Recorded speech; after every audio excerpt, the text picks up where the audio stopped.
You're listening to a production of SportsLink Digital Radio. On a cool 55-degree Wednesday night in Muncie, Indiana, the lights shine brightly for Midweek MACTION. It's the Ball State Cardinals hosting the Kent State Golden Flashes. My name is Maxwell Gillie. I'm thrilled to be joined by Brayden and Carroll. You'll get to hear from Xander Woods and AJ Swiatek in just a few moments. But Brayden, I want to start first with the fact that it's Midweek MACTION. It is a national platform for Ball State on ESPNU. So for really both of these teams, how important is it to perform well on a big stage like this? You know, I think it's something that is talked about just slightly, just to get the players fired up, like, hey, you're going to be on national television. Like, that's a big deal for the players. I don't know if that's what fires them up, though, Max, because you look at the records for this team, for both teams, 3-5, 2-2 in conference play. For Ball State, it's a small chance, but still a chance that they'll make the MAC tournament. And for the Cardinals especially, this game and then the next game at home against Eastern Michigan, the Cards are looking at those two games as, hey, if we go and win these ones, maybe we steal one against Miami or Toledo and we get ourselves in a bowl game. For Kent State, bowl game's still open for them. They have about a 6-7% chance of winning 6 games and making a bowl game of their own. So there's a lot on the line here. National television, that's just another boost in the confidence of, hey, let's go out there, let's conduct business in front of the country. So let's take a look at Ball State this season. You mentioned 3-5 on the year, 2-2 in the MAC. They have had wins at home against New Hampshire, Ohio, and Akron, and then outside of that, they have struggled on the road. It's kind of really been a tale of two seasons. It's Ball State at home versus Ball State on the road. It really has been, and I think the one thing that gives you confidence about this team on the road is how they played against UConn, because Ball State was a 3rd and 8 stop away from getting the ball back with about 3 minutes to go, down 6 points. A potential chance to take one against a team that's currently bowl eligible in UConn. They're 6-2 this year. They're having a great season. And Ball State played them competitively on the road for a long trip. I think it was a 7-hour flight to Storrs, Connecticut. I mean, a long trip for the team, and they showed up. But then you look at the game against Western Michigan. You look at the game against Purdue and Auburn. You expect those results to happen. Not that you want to be pessimistic, but Power 4 programs, you get what you get. You get a paycheck and you get beat pretty hard. That's typically what happens. Sometimes the upsets get pulled. Didn't happen this season. For me, the NIU game, you talk about the positive of the UConn game. NIU, that was a struggle. Giving up over 300 rushing yards against a team that not only people expected you to have a chance to win against, but the final trophy game of a historic rivalry that we know of. That's a tough loss. That's a really tough loss. And then to have now Toledo and Miami as the last teams on your road schedule, 2 teams that are perennial MAC contenders, the tale of 2 seasons has to change somehow for this Ball State team, because if they're going to keep things the way that it's been at home, if they're going to beat this Kent State team, going to beat that Eastern Michigan team on the 15th, they got to find a way to sneak one past the Rockets or the Red Hawks somehow. And I want to focus a little bit on that NIU loss. Of course, they were tied 7-7 at halftime, end up losing. But Ball State and Kent State, they have had some time off. How needed was this break for Ball State after a tough loss against NIU? I think it was big for the defense especially. The offense has struggled throughout the season, and any time that they get away from the field is going to be impactful for them. But for this defensive crew, they've been able to step up in big ways. Western Michigan an outlier, the 2 Power 4 games an outlier.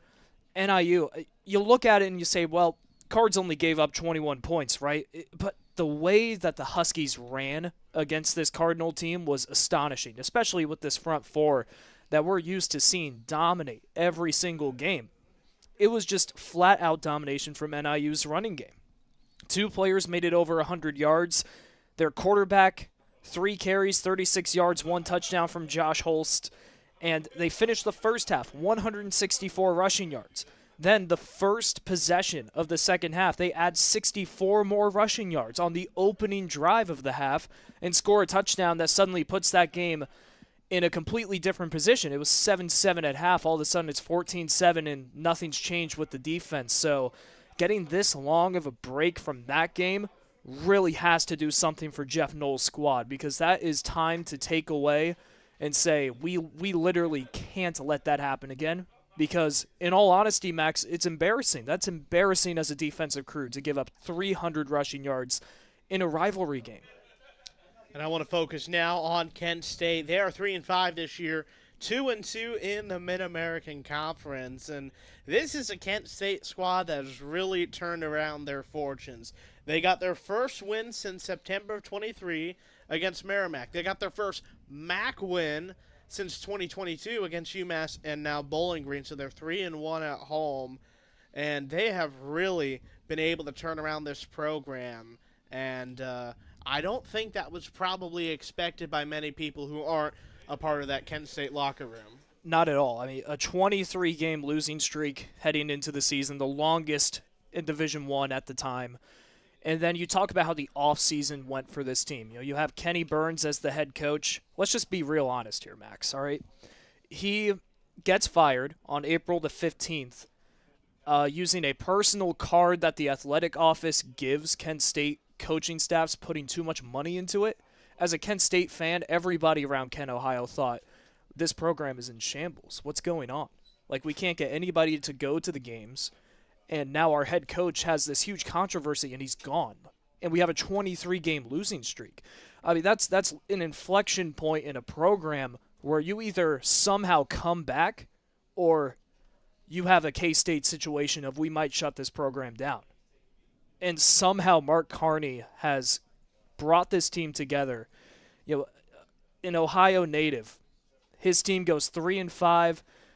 3 of those losses are against top 25 programs, and this team has so much confidence in themselves. It's so unexpected, and I know it's not a big story in college football because 3-5 is 3-5.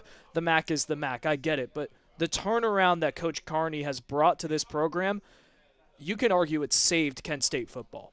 Oh, 100%, and that's why this is going to be a really fun matchup.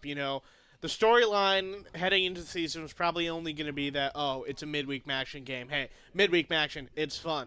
Now you got two teams under new leadership looking for new looks and trying to get back to their winning ways. So it's going to be a whole lot of fun in this one for sure. But I want to talk real quick about the Bowling Green game because that was a huge comeback. You're down 21-3, and then you're able to come back late in the third to win 24-21. That just shows that discipline that this Kent State squad really has. And their ability to persevere. That's what really stood out to me. Statistically, Bowling Green dominated. They won on third downs. Kent State was 4-12. The Falcons were 12-18. They had almost over 100 yards more on offense than the Golden Flashes. And then the time of possession, the Falcons had 10 more minutes than Kent State.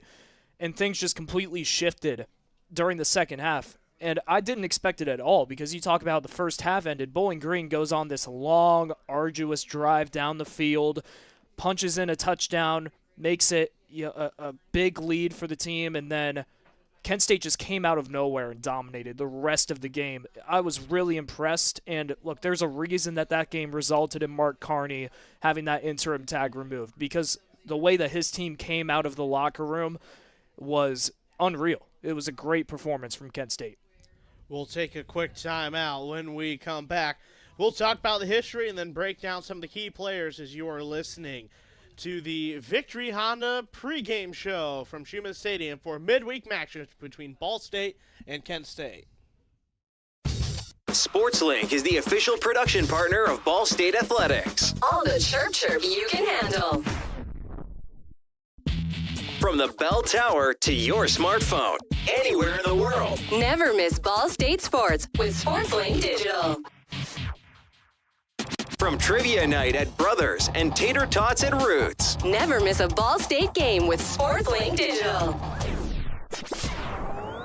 Your home for live Ball State sports, streaming right in your timeline. This is SportsLink Digital. The best stories in Ball State sports, plus live broadcasts right in your timeline. Follow us at BSU SportsLink. Ranked number 1 in the nation by the Broadcast Education Association. This is Ball State SportsLink with SportsLink Digital Radio. This broadcast is produced by the students of Ball State Sports League and presented by Victory Honda Muncie. For your next new or pre-owned vehicle, drop by the showroom at the corner of McGallard and Morrison Roads in Muncie or visit victorymuncie.com. Max Gillie, Brayden, Carroll here with you on the Victory Honda pregame show. And I want to talk a little bit about this matchup because over the years, this has been a series absolutely dominated by Ball State. They lead all time 24-8. They are 13-3 here in Muncie, winning 5 straight home games. But if you're a Kent State fan, I think you'll remember last year it ended up being a big shootout with a 37-35 victory against Kent State. Now, 2 different-looking teams, but would you expect to see a similarly close matchup here tonight? Max, I would love to answer that question for you, but honestly, I don't know. I mean, Kent State is such a new program.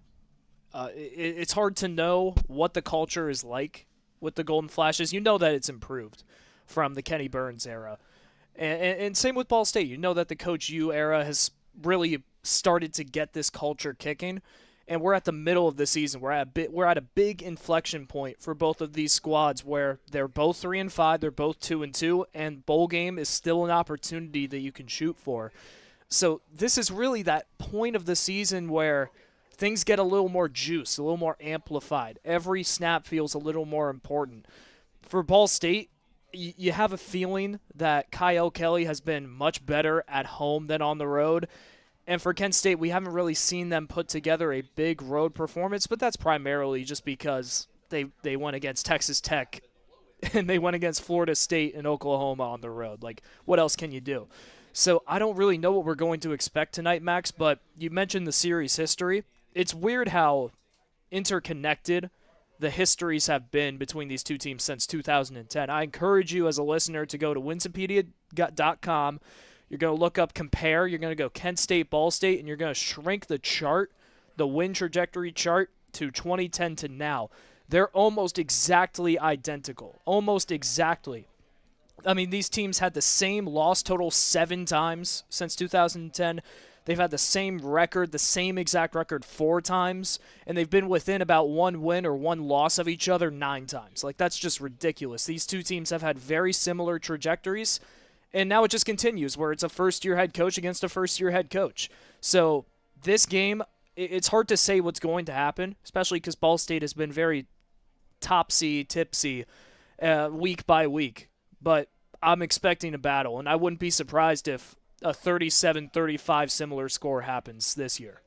So let's take a look at some of the other games that have happened around the MAC this week. Akron hosted UMass, getting a 44-10 victory. That was obviously a big win for Akron. But the story last night for Midweek MACTION, Ohio versus Miami. The Bobcats get the 24-20 victory in a thrilling battle. They win the Battle of the Bricks, and they are now the first team to be bowl eligible. And it's important to remember that this is a Ohio team that lost to Ball State, considering just how impressive they've been. And I think the one thing we've learned from that matchup is we may have a chance to see another close and highly entertaining finish here tonight. Yeah, anything can happen in the Mid-American Conference. That's been proven. It's been proven time and time again, and that's such a big win for Ohio. One, because it keeps their MAC championship hopes secure. I mean, you knock off the one team that was still undefeated in conference play in Miami. They looked really promising. Parker Navarro essentially solidified who he is, the best QB in the conference. He looked great. This was a team that was churning out possession after possession, lengthy possessions from Ohio. That's what really stood out to me. I love the way that the Bobcats have turned a page since the Ball State loss. They've looked like a much different team, much more concise, much more pinpoint on every single play. And the other game, of course, happening for Midweek MACTION, NAU at Toledo. That's going to be a game Ball State probably pays attention to. But let's turn our attention now to both these coaches. We kind of hinted at it, but 2 first-year head coaches, 2 very similar records, and 2 coaches who have had plenty of experience. Coach Yeremovich for Ball State. You know, he's head coach at Butler for 3 years, but he coached at Temple, NIU, NC State, St. Francis, so it didn't matter if it was D1 or NAIA. He's kind of done it all, and you can really say the same thing about Mark Carney. You know, he is officially now the head coach. The interim tag removed on the 30th, spending 4 seasons at Charlotte, Virginia State. He has MACTION experience at Bowling Green and ended up winning an FCS championship at Richmond in the past. So these are 2 very similar teams, and as we kind of hinted at, 2 very similar head coaches kind of on their coaching journeys. Very, very similar. The only real difference is, Mike New had a program still. He was winning games versus Kenny Burns won 1 game in 2 years at Kent State. So it's much more from the ground up for Coach Carney, and he's done a great job so far. Coach Removich has done a great job, and it's kind of what we expected from Coach U as well. Just looking at his career at St. Francis, his career at Butler, he was kind of the Kirk Cignetti of the lower level teams, where he was turning programs around within 3 years, 4 years' time. This is a huge proving ground for Coach Carney, though. Historically an assistant coach in his career. One time he was a head coach at the JUCO level in Oklahoma. But for him, this is a completely different feel of things. I mean, he went from being a wide receiver and tight ends coach at Kent State in 2023 to the OC in 2024. Now he's the head coach of the whole program this year, and they're amidst their best season in his tenure at Kent State. So it's an interesting coaching matchup because you feel good for both programs and you feel good for both of these coaches that they're having early success. So let's turn our attention now real quickly to some players to watch. We'll start first with Ball State. Well, for the Cardinals, Kyle Kelly is going to have to make an impact. He's looked good at home this season. He's coming off a game against NIU where he looked sluggish. 136 passing yards, a touchdown, 2 INTs. Those 2 interceptions both coming in the second half. He's going to have to make a change in this one. And meanwhile, what about Kent State this season?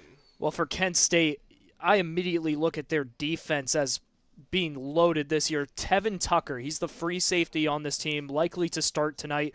18 tackles, 2 TFLs, 1 fumble recovery this season. He's looked great, and he is the leading returner in tackles this year for Kent State. Still looking for that big game to really turn things in his direction. All right, well, thank you so much, Brayden. This has been the Victory Honda pregame show. We're going to take a quick time out. When we come back, it'll be AJ Swiatek taking you all the way here on SL Digital Radio, presented by Victory Honda Muncie. Well, together, we're all in it together. And I said it in my press conference, it's not just the players, it's not just the coaches, it's the administration, it's the trainers, it's the strength staff, it's the alumni coming back, it's the people in the community supporting our program. Together to me is just moving as one cohesive unit. I feel like I could just go back to our conditioning, our workouts together. You're building a lifelong brotherhood with this team. When I hear that word, it fires me up because I feel like it explains, football in a sense. New episode of Together is out now. Victory Honda of Muncie. We're not just another car dealership, and here's why. We stand behind every car we sell and are dedicated to helping our customers save time and money. All our pre-owned cars undergo a rigorous 182-point inspection and come with a 90-day warranty to ensure that you're getting a Victory quality vehicle. Plus, you'll get 2 years of complimentary oil changes and tire rotations. We're part of a top 15 dealership group and have an enormous selection of vehicles with access to inventory at over 45 locations. You always get more for your trade and the best possible rates with us. We have an excellent relationship with hundreds of lenders. Our exclusive Car Doc maintenance and membership program will help you save hundreds of dollars in the process of maintaining your vehicle. Lastly, our state-of-the-art body shop and certified technicians perform high-quality repairs and paintwork on most vehicle makes and models. Victory Honda of Muncie. We're not just another car dealership.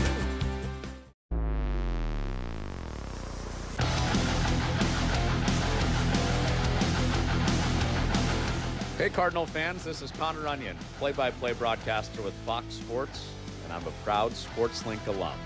You're listening to Ball State Sports Live with SL Digital. Chirp, chirp.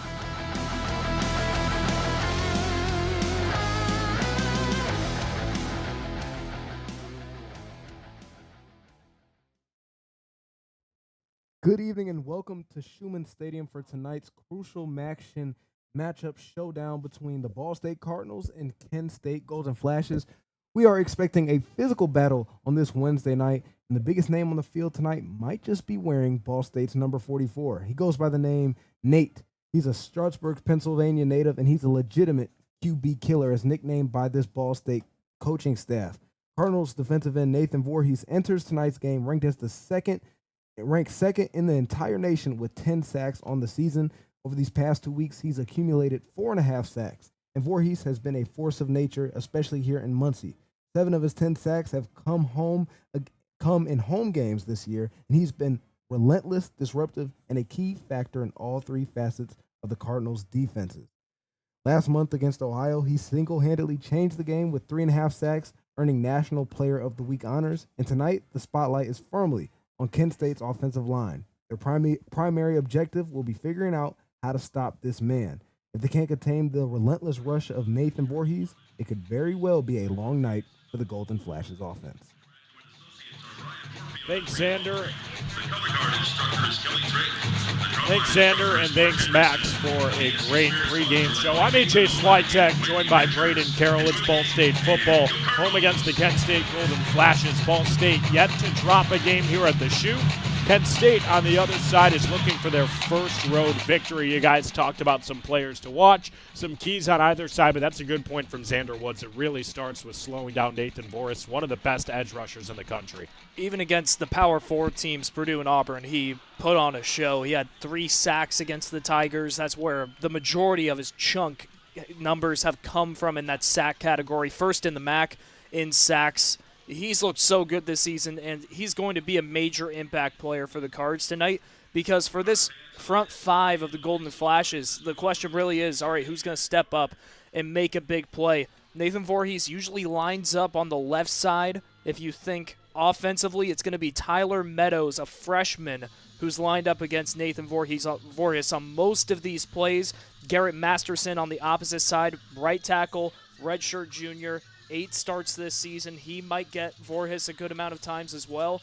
It's going to come down to those two, whether or not they can protect the Shields today.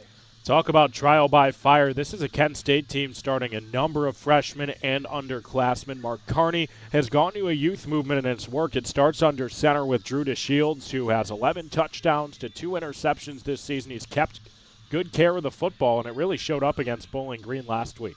And what's interesting about DeShields and really just the whole operation of Kent State's offense, heading into the season, he really hadn't had much production in his collegiate career. And then all of a sudden he wins the QB battle in fall camp, which came as a surprise to most people around Kent, Ohio.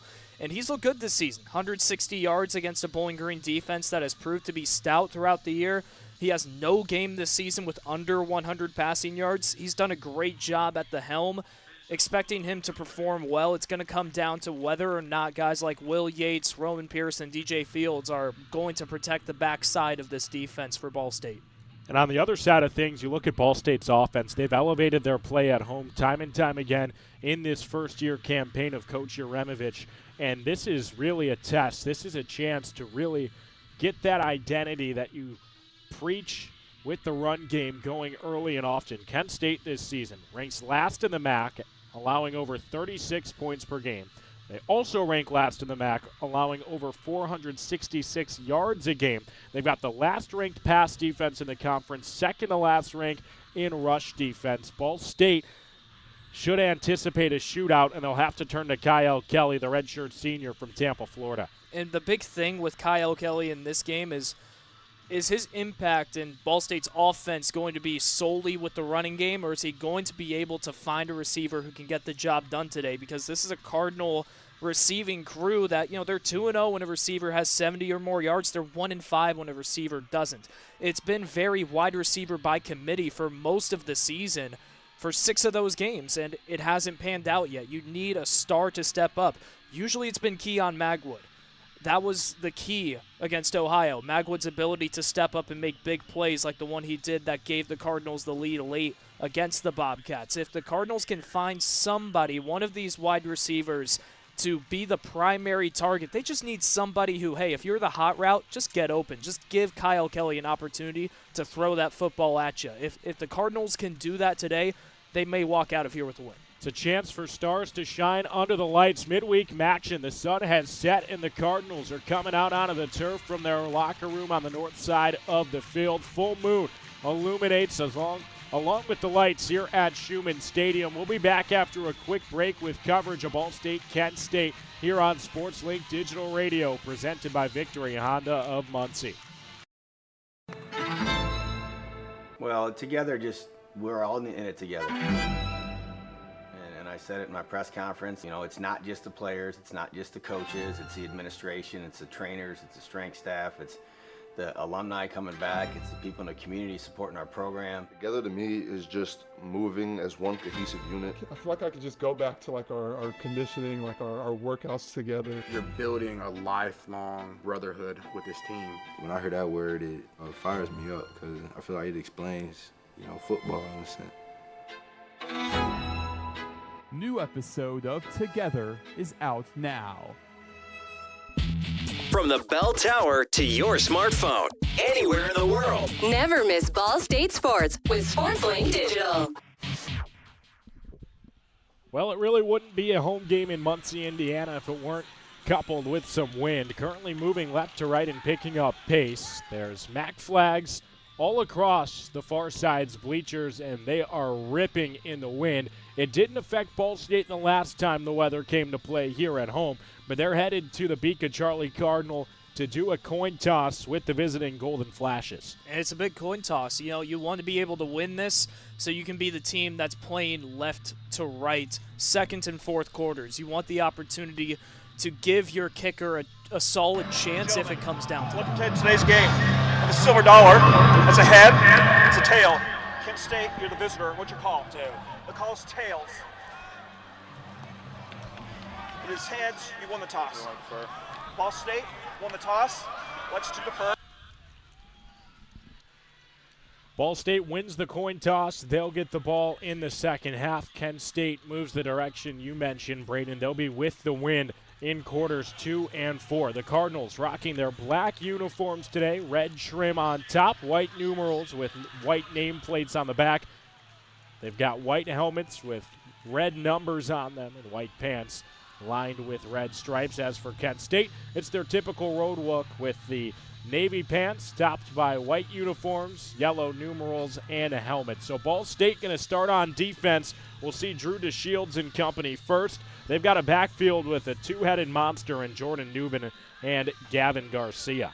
And Newbin, he's looked good this season. He went into this with a preseason tag for All-MAC, a third-teamer, transfer from Minnesota. Didn't really do much in 2024 due to injury, but you go back to 2023, had almost 500 yards, was named an Offensive Player of the Week in the Big Ten. He hasn't been the primary runner throughout this season. It's mainly been Gavin Garcia, and he's done a great job too. 88 carries, 321 yards. That's 3.6 yards per carry, 1 touchdown. These are two running backs who, if they can get in system, and especially if Coach Carney can figure out the formula for when to sub in who, because Newbin is a big 215-pounder. Garcia is a more lengthy 192-pounder. So if they can really work in those plays of we're going to get Garcia on the edge and Newbin right down the middle, and they time out when to bring in those different schemes, this is a Kent State offense that can get churning. Worth noting that Coach Jeremovich has made a kicking change this week. Carson Homer, after starting the year 42% on field goal tries, takes a seat. It's D.C. Pippin, a redshirt senior standing at 6 foot tall from Springfield, Illinois, set to do the kicking for Ball State today, both in place and on kickoffs. They move left to right. Kent State returns right to left. Wayne Harris and Darelis Clark back to do the return for the Golden Flashes. This one's just about ready to get underway. Fans continuing to come into the shoe. And D.C. Pippin ready to let it loose. Darelis has been Darelis this season. 2 kickoff return touchdowns. Watch out. Couple of guys back there. We'll see how aggressive Pippin wants to get. Goes to the far side of the field. That's Wayne Harris back there. He takes it out of the end zone. Now inside the hashes. He's past the 15 and dragged down right there. 16-yard return for Wayne Harris, the redshirt freshman from Charleston, West Virginia. Opted to take it out, not the right choice. Kent State starts backed up in their own territory. For a Cardinals team that's been inconsistent special teams-wise, saw a lot of those flow against New Hampshire. Good to see this special teams crew start off strong. Drew DeShields starts with one man to his left. It's Jordan Newman, the lone setback. DeShields in the gun. 1st and 10 on his own 16. Takes the snap to give up the middle. Newman keeps it. Not much to it. He's brought down right away near the line of scrimmage by Joey Stemler. And Stemler was immediately there for the contact. There was nowhere for Newman to go. Unfortunately, it looked like a run the whole way, bringing 2 receivers to the near side. Pretty easy for the Cardinals to read, and that's just a big play for Stemler. Give him about a half yard. It's now 2nd and a short 10 from the Kent State 17-yard line. 3 men out wide on the near side, 2 on the far side. Man in motion, Jordan Newman. From the shotgun, DeShields takes the snap, rolls to the far side of the field, keeps his eyes downfield. He's nearly intercepted. Alfred Shea cut in front of his intended target. He had his eyes on the end zone, just couldn't corral the football at the 20-yard line. And I really like the work that the Cardinals did there. On the far edge, the Cardinals read that play the entire way. You had a man in motion. Cardinals secondary, everybody shifts to that side, catch the running QB as well. 45 seconds into this one. Kent State set up with 3rd and 10 on the inaugural drive. DeShields has 2 men out wide on the near side, 1 on the far side. Jordan Newman in as a pass blocker out of the backfield. He picks up Joey Stemler. It's a quick hitting slant and near the line to gain. Wrapped up. See if we can get eyes on that one. It's tough with the yellow numerals up here, but it's a catch and a completion. They say he's a yard short. So here's 4th and 1 out of the no huddle. It's a give right up the middle. Ball State's there and stifling. We'll see where they mark it, but it looks like he's short. Ball State's defense steps up strong. There's a flag after the play, may have come on the celebration, but a give up the gut to Jordan Newman does not get the line to gain, and Kent State's offense starts with a 4 and out. I really hope that's not on the celebration. Darren Conley stepped up after making the tackle, appeared to be first to contact, and kind of stepped down, did a big superhero celebration. I don't know if he did it over a player. I don't know what this will be. There's a runner short, the line to gain. It'll be 1st down for Ball State. After the play, unsportsmanlike conduct, number 11. Kent State, half the distance to the goal, 1st down. That's his first of the game for ejection. They do get Kent State on the flag, so Ball State's going to start further into their offensive territory. That's interesting. Usually you don't see an unsportsmanlike conduct come from the team that doesn't succeed on a play. That's a big mistake for Kent State. You give Ball State a red zone opportunity now right out of the gates. It was the graduate tight end, Christian Berry, called for his antics after the play. Ball State moves up to the 13-yard line. They've got 1st and 10. Kyle Kelly in the shotgun on the near hash. He takes the snap. Loses it, drops it on the ground. Now he tries to scamper forward. There's nothing going. Kyle Kelly loses a yard after bobbling his snap, and Ball State set up in 2nd and long in the red zone after a quick 4 and out from Kent State on offense. And unfortunately, that's been a consistent situation for the Cardinals this season, a QB power on 1st down that just doesn't go anywhere. It's one of those play-calling decisions that you understand just getting chunk yards little by little, but Kyle Kelly, he's a running QB, and teams know that. See what they go to here. Trips on the far side of the field. 1 man out wide on the near side is Keon Magwood. TJ Horton to Kelly's left hip. It's a toss that way on the far side. Horton off the HB toss. Doesn't have much room to run. He's brought down outside of the hashes, about 5 yards from the sideline on a pickup of 2. That's the kind of outside run that you would just love to see on 1st down because it opens up the playbook much more. On 2nd down, though, another run already in a long situation. It only breeds 3rd and long, and that's where the Cardinals find themselves. Sets up 3rd down and 10 for the Cardinals on Kent State's 13. 0-0 ball game, 12.5 to play in the first quarter. Kyle Kelly has Quay Ashley at his left hip. He takes the snap from the shotgun. Surveys his options, doesn't like what he sees downfield. Now he rolls out near side. Kelly's going to keep it himself inside the 10. He's brought out near the 8-yard line. Well short of the line to gain, but picks up some chunk yardage, and it's decision time. Maybe the first time we see a DC Pippen field goal try in 2025. Jamon Mathis, really the savior of that play for Kent State, gets the QB hurry. He got engaged immediately, but forced Kyle to roll out into 2-3 Golden Flashes on the near side. That's a great play. 4th and a long 4 on Kent State's 8. After the turnover on downs, Ball State inherited good field position. They're going to opt for the points. Kicking from the near hash, DC Pippen is out. Officially a 25-yard try. The snap's good, the hold's down, the kick is up and through the upright. So Ball State starts off on top by a trio. 11:59 to play in the first quarter. Defense stands strong, offense takes care of the football, and it's an early lead.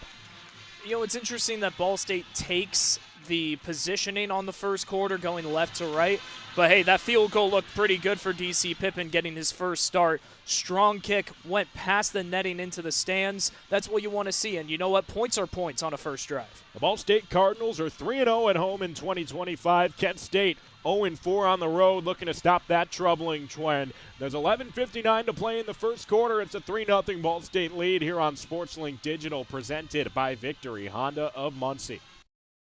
Victory Honda of Muncie. We're not just another car dealership, and here's why. We stand behind every car we sell and are dedicated to helping our customers save time and money. All our pre-owned cars undergo a rigorous 182-point inspection and come with a 90-day warranty to ensure that you're getting a Victory quality vehicle. Plus, you'll get 2 years of complimentary oil changes and tire rotations. We're part of a top 15 dealership group and have an enormous selection of vehicles with access to inventory at over 45 locations. You always get more for your trade and the best possible rates with us. We have an excellent relationship with hundreds of lenders. Our exclusive Car Doc maintenance and membership program will help you save hundreds of dollars in the process of maintaining your vehicle. Lastly, our state-of-the-art body shop and certified technicians perform high-quality repairs and paint work on most vehicle makes and models.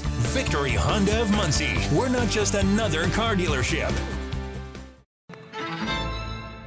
Well, together, we're all in it together. And I said it in my press conference, it's not just the players, it's not just the coaches, it's the administration, it's the trainers, it's the strength staff, it's the alumni coming back, it's the people in the community supporting our program. Together to me is just moving as one cohesive unit. I feel like I could just go back to like our conditioning, like our workouts together. You're building a lifelong brotherhood with this team. When I hear that word, it fires me up because I feel like it explains, football in a sense. New episode of Together is out now. You're listening to SportsLink Digital, presented by Victory Honda of Muncie. Your home for live Ball State sports. In a flash, Ball State started on defense, caused a 4 and out. The offense came on the field, went 3 and out themselves, but DC Pippen starts his Ball State career 1 for 1 with a 25-yard field goal after replacing Carson Homer this week. And with 11:59 to play in the first quarter, Drew DeShields and the Kent State offense will get a second stab. And for Kent State, it's an interesting position to be in. Not really the fault of the offense that the Cards get 3 points out of that exchange of possessions. It's just, you go for it on 4th and 1 in your own territory, and you reap the repercussions of that. So for Kent State, still a chance to go out there, run the offense as is, but if they're going to run 4th down situations consistently deep on their own side, got to convert them somehow. Interesting decision by this kicking crew, by this coaching staff. Kicks off deep. Darius Clark watches it go over his head and through the end zone. So Kent State moves right to left, and this time we'll start off at the 25-yard line. So right out of the gates, I want to see a good first down run here from the Golden Flashes. I want to see Newbin get active. All right, you got the big 215-pounder. You can trust him to go downhill, get 3 or 4 yards. Drew DeShields opens up in the shotgun. He's got Jordan Newman at his left hip. Motion man across the formation. It's a fake give. Drew DeShields back to pass. He's in the face of pressure. Rolls out on the near side. Lets it rip down the field. And that ball is just barely incomplete. Caught out of bounds looking for Deshaun Martin. He was near the sideline but couldn't get a foot down. And that's a great play designed by Kent State. Wasn't expecting the non-running play, but you have the one player drag out Wayne Harris, a slot receiver, to the opposite side, and all the action is on the near side. I wouldn't be surprised if they take a look at that because it was close. It was a very close play. Previous play is under review. Things are whistled dead. That ball was hauled in just beyond midfield. It was a nice throw from DeShields. Deshaun Martin found a hole in coverage and just sat in it. Entering today, he has 20 receptions for 257 yards and 2 touchdowns. The sophomore gets a chance to add to those numbers should this be overturned. Yeah, and I'd like to get a look at this play because it was very close right in front of Coach U, which doesn't help your case because he's immediately waving, no, that's incomplete. AJ, you're closest to the replay booth. What are you seeing? Yeah, I think that's a catch, Brayden. 1 foot clearly in when he gets possession of the football. I'd be surprised if this one isn't overturned. Looks like he's down just around the Ball State 49 on what could be a big hitter on first down. Now, this is just a smart play. I mean, he barely squeaks that foot in. My only concern is the white cleats on the white sideline, whether or not the officials have enough to distinctively overturn this because it was called incomplete, so you need like perfect evidence. And I just don't know if the white cleats might change things. Also don't have enough angles that really give you a perfect look right down the sideline. Well, as it stands, it would be 2nd and 10 on Kent State's 25-yard line. They trail 3-0. 11:49 to go in the first quarter. But this is a big call, and look at this. Ball State's defense starts jogging back to midfield. After review, the receiver completed the catch before going out of bounds. It'll be first down at the 50-yard line. There you go. It is overturned. First down at the 50 for Kent State's offense after the 25-yard completion to Deshaun Martin. You know, you'd think teams would advise their players, hey, don't wear white cleats. But most of Kent State's skill guys are wearing white cleats. Doesn't help your case, but right there, clear evidence Martin was in when he made that catch. Ball's on the near hash. Gavin Garcia, the lone running back, is at the right hip of Drew DeShields. Takes the snap. It's a give to Garcia up the middle. He's got room to run. At the 45 in between the hashes. He's pushed forward and still going. Past the yard to gain. Now he's beyond the 30, just carrying tacklers. Gavin Garcia all the way down inside the 25. It's marked at the 23. After a pickup of 27 on the ground, he was first hit 5 yards beyond the line and then just started carrying Cardinals with him. I mean, he carried DJ Fields, a 199-pounder, on his back for about 7 yards during the end of that run. Fantastic play. Just kept the legs chugging. It's a fresh set of downs. Now 1st and 10 at the Ball State 23. Garcia stays out there. He's at DeShields' right hip. It's another give to him up the middle. This time Ball State's keen to it. Pickup of about 1.5 yards to the outside hash. Jack Beebe in on the tackle. You know, nobody's going to run home about that run, too, but that could have been a 1 yard, 2 yard loss if he didn't carry a few cards on his back. It looked like Darren Conley was there immediately, and then Garcia pushes forward to at least make that a positive play. Just keeping those legs moving. Jordan Newman's back into the backfield. 3 receivers out wide on the near side. Far side of the field's empty. The ball spotted between the hashes. It's a snap and a give up the middle to Newman. He takes it to the right side just beyond the hash. He's dragged down inside the 20 at the Ball State 18. Sets up 3rd and more manageable, about 5 yards. This is just ethical running from Kent State. Back-to-back runs, gaining enough yards to make it a 3rd and medium now, which opens up the playbook completely in the red zone. If you want, you can take a shot in that black paint and try to score here. Could get the first down. Wide open book. Well, Drew DeShields is alone. It's empty. Ball State loads the box regardless. Here on 3rd and 5 at the 18. DeShields barks out orders to his offensive lineman. Takes the snap in the gun. 3-step drop. Lets it rip for the end zone. Back corner, is that caught? No, incomplete. Just barely unable to get him down. Kent State is lobbying that should be a touchdown, and they change the call. It is a touchdown. Far side of the field, Deshaun Martin hustling out there. And boy, oh boy, what a throw from Drew DeShields who put it on the money. What a catch. I mean, he took a hard shot to the back as he makes that catch. Ashton Whitner comes in flying from the middle of the end zone. I mean, goes full Brian Dawkins on him. Hits him hard in the back with his shoulder pad. Great lead-in hit.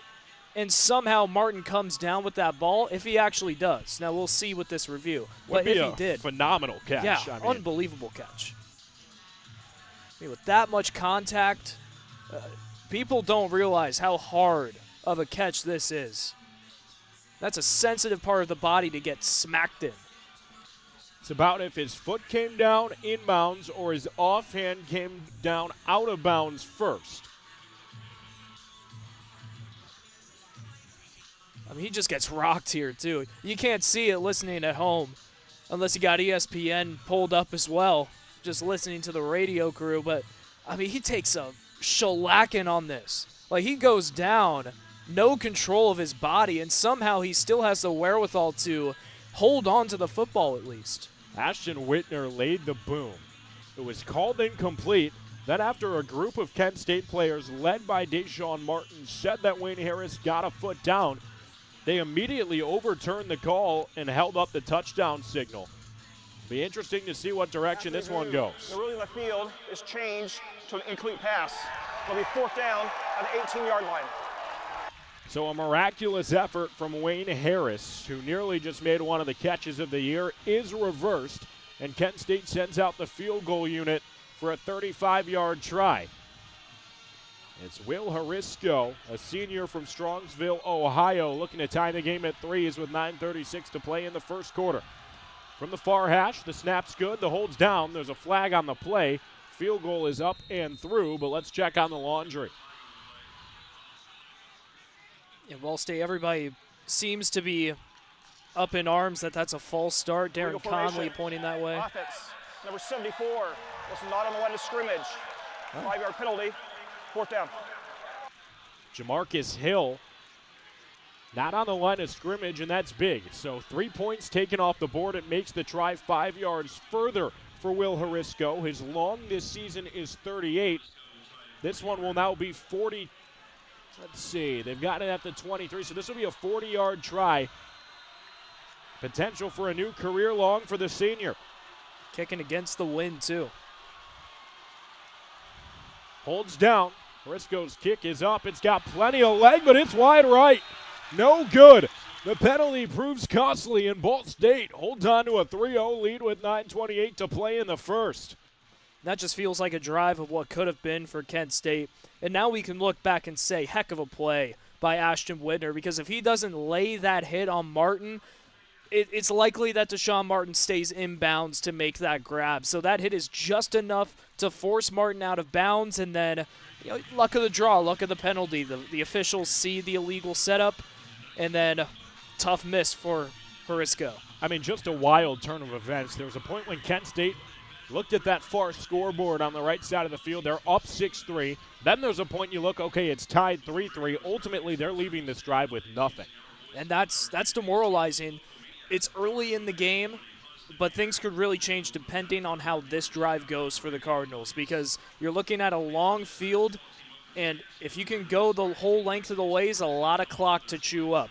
If the Cardinals can put together something methodical, something slow, but ultimately worth 3, maybe even 6-7 points, that could change the trajectory of this first half significantly. Kyle Kelly and the Cardinals offense will set up on their own 23 when we're back. There's 9:28 to play in the first quarter. Ball State looks to add to a 3-0 lead next on Ball State Sports Link Digital Radio, presented by Victory Honda of Muncie. Well, together, we're all in it together. And I said it in my press conference, it's not just the players, it's not just the coaches, it's the administration, it's the trainers, it's the strength staff, it's the alumni coming back. It's the people in the community supporting our program. Together to me is just moving as one cohesive unit. I feel like I could just go back to like our conditioning, like our workouts together. You're building a lifelong brotherhood with this team. When I hear that word, it fires me up because I feel like it explains, football in a sense. New episode of Together is out now. From Trivia Night at Brothers and Tater Tots at Roots. Never miss a Ball State game with SportsLink Digital.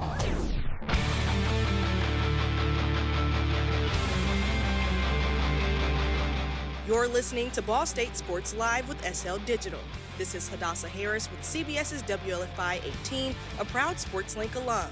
Chirp, chirp.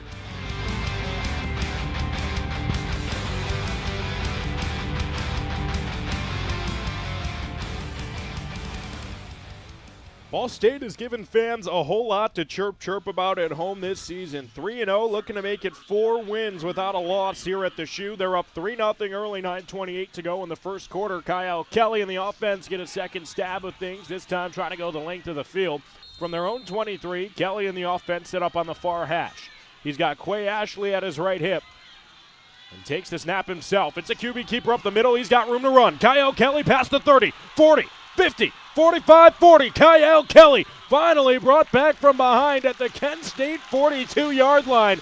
Everyone was deep in man-to-man coverage downfield, and when you turn your back to that man, he's magical with the football. I mean, that was the most successful QB power of the season right there, and it comes on first down. Historically, a down where the Cardinals run that type of play up the middle with Kyle Kelly, and it doesn't work. He just finds the gap. Great blocking up front. Kyle Kelly running between the hashes. Offense sets up on the far one. To give to Quay Ashley up the middle. Gets back to the line of scrimmage, not much more. Brought down just shy of the 40-yard line with a pickup of about 1.5 yards. Sets up second and long for Ball State, who wasted no time to get into enemy territory. One play. So it'll be second and a short 9 with just over 8.5 minutes to go in the first quarter. That Ball State leads 3-0. Kent State hasn't won here in Muncie since 2001. Which is insane, but you look at the series history, 24-8 in favor of the Cardinals. Doesn't really surprise you, but man, 20 years without a win on the road. Unbelievable. Kelly's in the pistol, Ashley behind him. It's a fake give. Kelly drops back, 5 steps, room to throw. He fires crossbody to Ty Robinson on the far side of the field at the 30. Would have had the yard to gain, but they say it's incomplete. Ty Robinson is lobbying for that one to be reviewed. He thinks he got it before it hit the turf. It was a low throw from Kelly he had to dive to get to. That's frustrating. I mean, he broke away from Terrell Miller, playing deep in man coverage, clear space right out of the get-go.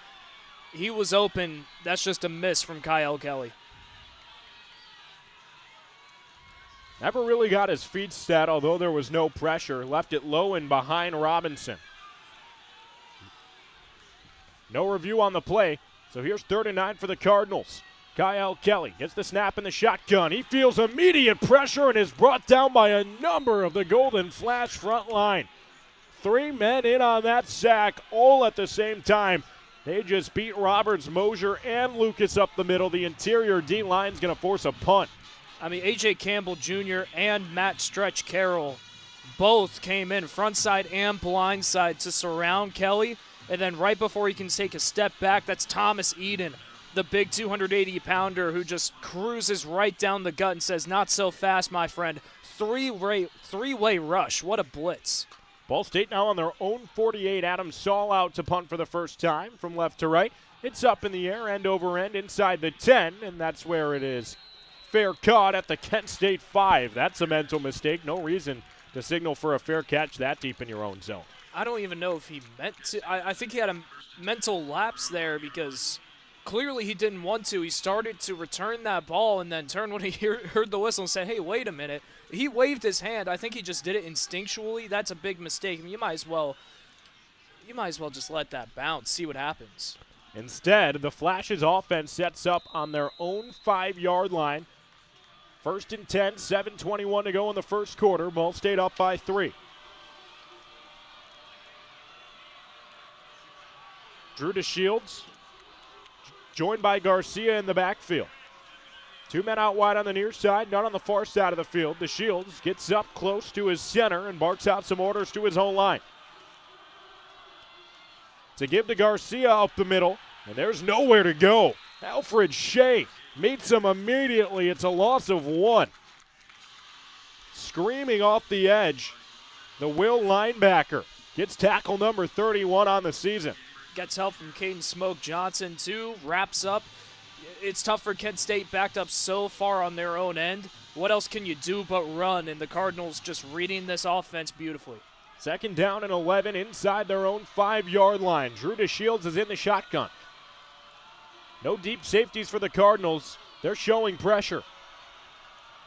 7 men converge in the box as they give up the middle. Quick stutter step, but not much room to run. Dragged down at the Kent State 9 after a minimal pickup. Jordan Newman has Kent State's offense set up in 3rd down and long on their own side of the field. You know, I know that you're just chugging for yards here so deep in your end zone. I would have loved an audible, though, from DeShields. I mean, we saw Will Yates and DJ Fields both play with about 8 yards of separation on the wide receivers. Could have audibled into a curl route, get maybe the 1st down there. 3rd down now. Instead, it's 3rd down and 7. Kent State just inside their own 9-yard line. 6 to go in the 1st quarter. DeShields in the shotgun. 2 men out wide on the far side, 1 on the near side. Takes the snap in the shotgun. He throws to the near side of the field, and it's reeled in. Right near the line to gain. Looks like it's about a yard short. Pass was left in front of Deshaun Martin. He had to make a good effort just to make the catch, but he is short. It'll be 4th down and 1 for Kent State. That's tough for Martin. And that's 2 great catches that are going to not result in anything. Showing off his wide range to catch the football. But it's 4th down and 1 for Kent State. They'll punt from their own 14. Charlie Durkin to do the punt. He lets it off right to left. Ball State watches it bounce. It's a short one. Ball State's going to start inside Kent State territory at the 49-yard line after a punt that just died into the wind and rolled out of bounds. I don't really know what JoJo Lewis was doing there. The punt returner, not a typical punt returner for this team, but I mean, he went and laid somebody out right in front of the football. What are you doing? I mean, if you get hit the wrong way, suddenly, oh no, my foot bounces back behind and I touch the football that's rolling right behind me. That's not smart football. Ball State may be fortunate to catch a break there. They'll be set up at Kent State's 49-yard line with 1st and 10. 5:05 to play in the 1st quarter. The Cardinals have a 3-point lead in what's been a defensive battle early between 2 teams that have struggled on defense early in Mid-American Conference play. I'm A.J. Swiatek, joined by Brayden Carroll. Xander Woods roams the sidelines. Max Gillie will be back for the halftime show. You're listening to SportsLink Digital Radio, presented by Victory Honda of Muncie. Victory Honda of Muncie. We're not just another car dealership, and here's why. We stand behind every car we sell and are dedicated to helping our customers save time and money. All our pre-owned cars undergo a rigorous 182-point inspection and come with a 90-day warranty to ensure that you're getting a Victory quality vehicle. Plus, you'll get 2 years of complimentary oil changes and tire rotations. We're part of a top 15 dealership group and have an enormous selection of vehicles with access to inventory at over 45 locations. You always get more for your trade and the best possible rates with us. We have an excellent relationship with hundreds of lenders. Our exclusive Car Doc maintenance and membership program will help you save hundreds of dollars in the process of maintaining your vehicle. Lastly, our state-of-the-art body shop and certified technicians perform high-quality repairs and paint work on most vehicle makes and models. Victory Honda of Muncie. We're not just another car dealership. SportsLink is the official production partner of Ball State Athletics. All the chirp you can handle.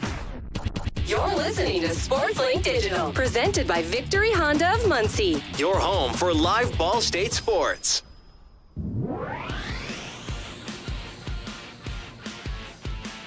You're listening to Ball State Sports Live with SL Digital, the best student radio channel in the country.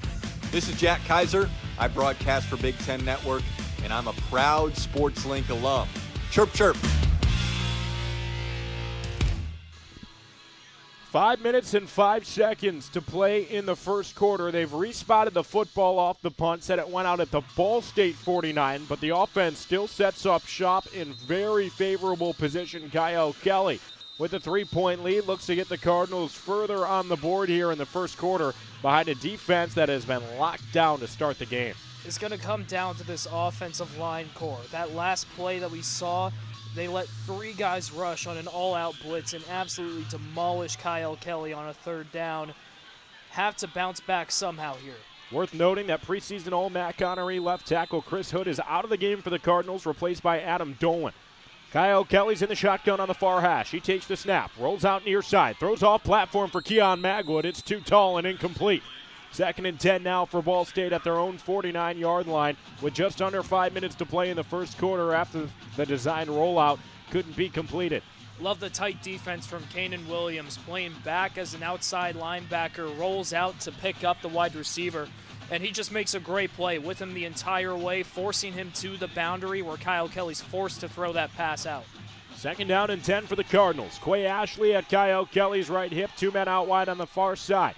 Kelly, quick pop pass to Horton. He comes across the motion and gets past midfield, but not much further. He's dragged down on the near side of the field at the 48-yard line after motioning across the formation. That was C.J. Young with a big boom tackle. Yeah, that's a tough tackle to make with Horton rolling to the outside and then having to come inside, and he still laid the wood, brought Horton down with a menacing blow. Young is this group's leading tackler, now up to 60 on the season. And with 4.5 minutes to play in the first quarter, Ball State's got 3rd down and 8. Kelly in the shotgun, takes the snap. Doesn't like what he sees on the near side, escapes some pressure and steps up. He's at the Kent State 45 and brought down well short of the line to gain on the near hash. And it's decision time for Coach U with 4th down and 5 for Ball State. That stretch Carroll making the tackle there. And that's a big tackle to make. He's the one coming right in front of Kyle Kelly to stop any progression. Ball State goes no huddle. They're keeping the offense on the field.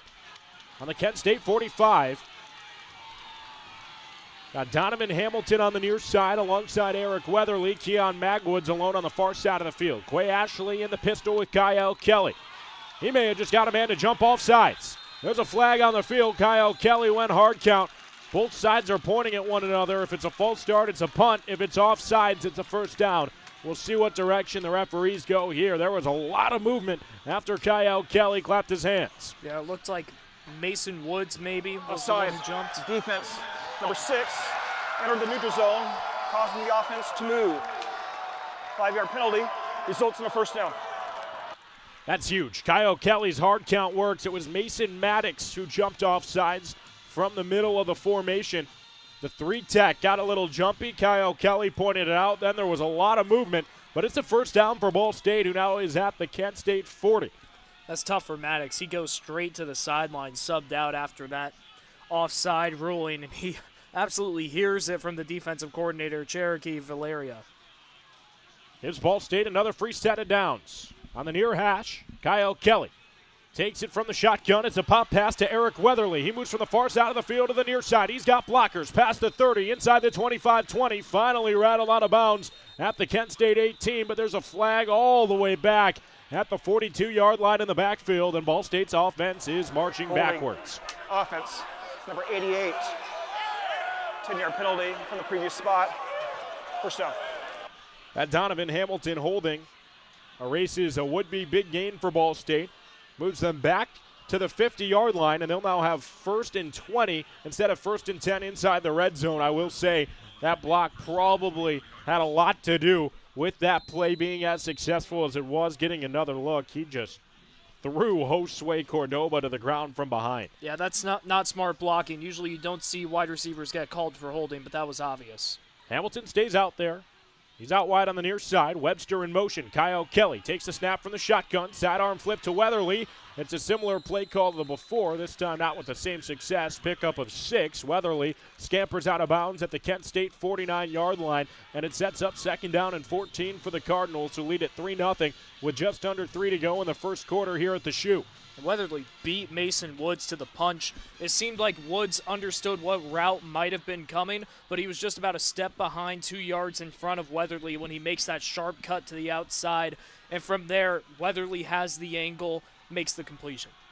He checks out of the game. Keon Magwood's back in. He's alone on the far side. Ball spotted on the near hash. Quay Ashley at Kyle Kelly's left hip. Horton in motion across the formation. Kelly looks to his left, fakes that way, delivers to the near side. Pass is incomplete between Donovan Hamilton's outstretched arms at the Kent State 45. Tried to set up a little fake screen, but reversing the other way too much for this offense. They can't handle it, and it's 3rd and a country mile.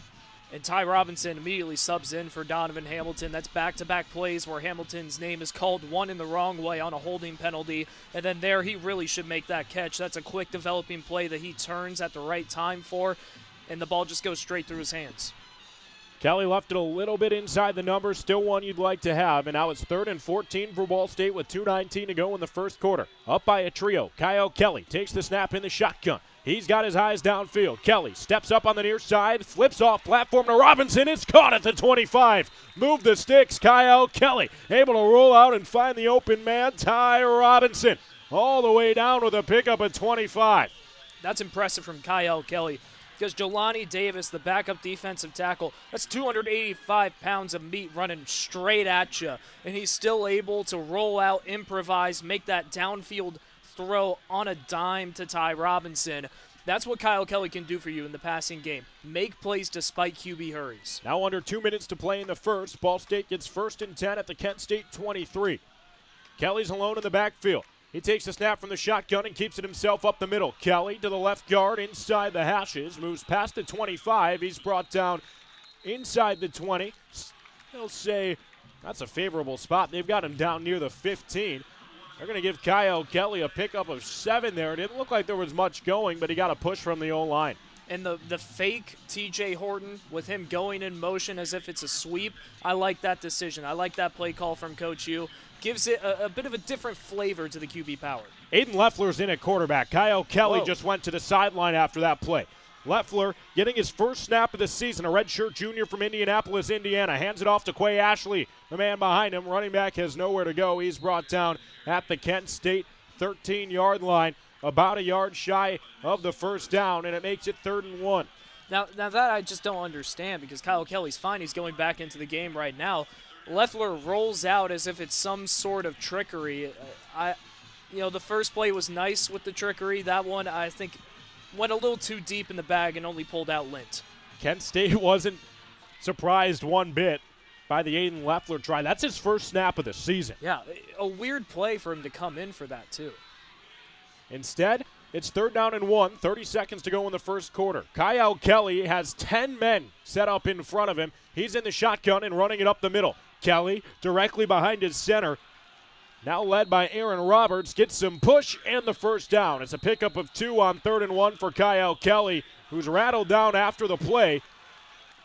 The far side official's reaching in his pocket but holds the flag there. And Ball State's got 1st and 10 after Kyle Kelly brought a spread formation, signaled everyone to come in, then had 10 men up front, said, I like my hats more than yours. It worked, and Ball State moves the sticks as we head to the second quarter. It gets you the first down, but it's 3 gadget plays that, could have been used at different times than just to gain 1 yard. I'm kind of confused by the play calling. I like it because it gets you the first down, but could just ran it up the gut, instead of giving up, hey, here's our trick plays. Something I'm monitoring here, Kyle Kelly holding that throwing hand after the run play. Ball State now huddled around him on the near side of the field. Kelly still has his helmet on. There's 3 minutes between the first and second quarter. Ball State's going to have 1st and 10 at Kent State's 12, now moving right to left. Now, I kind of thought something may have happened there because Amon Williams came out with the football, which tells you that he was scraping with Kyle Kelly for the ball. Maybe he reaches and pulls Kelly's arm awkwardly. Couldn't exactly see in the haze, but Amon Williams was definitely contacting with Kelly a little bit after the play amidst the huddle when, a late hit doesn't really matter. So I hope that's not what happened because, that can be a jerk that really affects the elbow. I hope not. Hope Kyle Kelly's okay. Well, Kyle Kelly's now got the helmet off. His right hand is in a wrap from the athletic trainers. He's got ice on it in between the quarters, and this is something to monitor dearly. The offense has been built very well around Kyle Kelly's skill set. This system is built around a running quarterback, and that is not Aiden Leffler. Yeah, this is interesting. If it's going to be Aiden Leffler, well, I guess you're glad you got him in there for a snap. So we can take that back. I mean, at least he has a little bit of action, understands, the playing situation. So I don't know. You have Walter Taylor III, who's a run-in QB. If you want to throw him in there, I know he's a redshirt junior, hasn't played that much in his career. Didn't play at Colorado last season. Played in 5 games at Vanderbilt in his first 2 seasons of his collegiate career. But you do have Aiden Leffler, and he is a veteran player on this team. Kyle Kelly is a competitor and a fierce one at that. He's not going to go out of this game unless if he cannot return. He still has the helmet off. He's being attended to by this training staff. Aiden Leffler has a helmet on, and he's warming up, and this is quite the situation to monitor. Ball State's up by 3. They'll have 1st and 10 at the 12, but the one guy you can't afford to go down is Kyle Kelly, who just put his helmet back on, but he's wincing in pain. Yeah, I mean, you don't want to speculate, but just thinking about the fact that Williams was snagging at the ball amidst the haze, it's probably not elbow. It could be a dislocated finger. It could be something like that because he stays on the sideline, and usually when you see an athletic trainer wrap the hand with a towel, oftentimes they're pulling something back into place. Now, you don't know. There's a reason that they put the towel on so that you don't know what happens, right? But he appears to be okay. Who knows? Kyle Kelly's going to stay in the game. He's getting a play call right now from Coach Yaremovich, still shaking off that throwing hand. See how much faith they put in the passing attack moving forward, but Kelly stays in. He's in the shotgun on the near hash. Ball State has 1st down and 10 at the Kent State 12. Both sides switch field, so Ball State's offense now moves right to left. Aiden Leffler standing on the sideline with his helmet on, but Kyle Kelly returns to the field of play here for 1st and 10. Got Quay Ashley at his right hip. TJ Horton split out wide on the near side. He's in motion. It's a fake pop pass to him. Kelly leaves for Ashley. Near side, inside the 10. Off the catch, inside. He makes a juke and is just brought out of bounds in front of the goal line. Quay Ashley makes a couple men miss. It's a quick hitter from Kyle Kelly. And Ball State is going to set down with 2nd down and inches after the pickup. Kelly still messing with that hand a bit, but on that throw, really wasn't much of a problem for him. Finds Quay Ashley on the flat route. Whoop, nice move. I mean, if his foot stays in bounds, just maybe a few inches further on that juke move, that's a touchdown. They do move the sticks. It's 1st down and goal for Ball State at the Kent State 2.5-yard line. Kelly's in the shotgun. Ashley at his right hip. Kyle Kelly back to pass. Throws to the far side of the field. Immediately battling Keon Magwood, unable to bring it in. He was hand fighting with Jair Rawlison, and he gets the better of that battle. Magwood seems to think he got there early, but there's no flag, and it's 2nd and goal. I mean, he most definitely got there early. He wrapped. He wrapped him. I can't believe a penalty didn't come out. That's unbelievable. Kent State is subbing 6 guys off the field. Practically entire new front 7 coming in here for this goal line look. Kyle Kelly in the shotgun. Keeps it himself up the middle. Makes one man miss. Spins his way near the goal line. Waiting for official signal. They say he's down inside the 1. Good job to stand strong from the second wave of Kent State's defense. And it's 3rd down and goal from inside the 1-yard line for this Ball State offense. Wouldn't be surprised if there's a look at this. That was close. It looked like Kyle Kelly may have gotten a second push. I don't know if his knee came down before that second push came, but he ended up in the end zone, and the official came back on the far side and maybe took a step back to the 1-yard line. I don't know. They're definitely taking a look at this. We'll see if it goes to review. Kyle Kelly in the shotgun in between the hashes. Third and goal. It's a pop pass to TJ Horton. Moving from the near side to the far side. He's untouched into the end zone. 6 points for the Cardinals. TJ Horton on the pop pass that he's so keen to running. Gets his way into the black paint. In Ball State's on top 9-0. Behind a drive that went all the way down the field, led by the gunslinger Kyle Kelly. And that was a perfectly timed gadget play like that. Everybody's expecting a QB power or run up the middle. Instead, just the slight touch pass to TJ Horton in motion, and he wins the boundary. DC Pippin on for his first extra point try as a Cardinal. Holds down, kicks up, and it's through. Ball State's got a double-digit lead at home over the Kent State Golden Flashes, 10-0, with 13.5 minutes to play in the second quarter. And Kyle Kelly and company forced their way into the end zone on a pop pass to TJ Horton, who moved from the near side of the field to the far side untouched, galloping into the end zone. Coach Removich is absolutely electrified on the sideline right now. There was a player that came running in at the very end of that PAT. And I think he wanted maybe some form of illegal substitution. Look, he's fired up. His team's up 10-0. This is one of the best starts of the season for the Cardinals, and he's still out there juiced up for his team, trying to win the small advantages. This is a team that they're electrified when they play at home. They love playing in front of this crowd, and it just means something now. You're on national television. You're undefeated at home. You need these 2 home wins, and you can just see the tensity amongst this coaching staff and amongst these players. I mean, Kyle Kelly gets hurt. Not a problem. Keep me in the game, coach. This game means something to these players. It's the first time Ball State has scored 2 times before the opponents got on the board since early in last season. The offense and defense playing complementary football. It's a 10-0 Ball State lead with 13:31 to go in the second quarter. We'll be back after this on SportsLink Digital Radio, presented by Victory Honda of Muncie. Well, together, we're all in it together.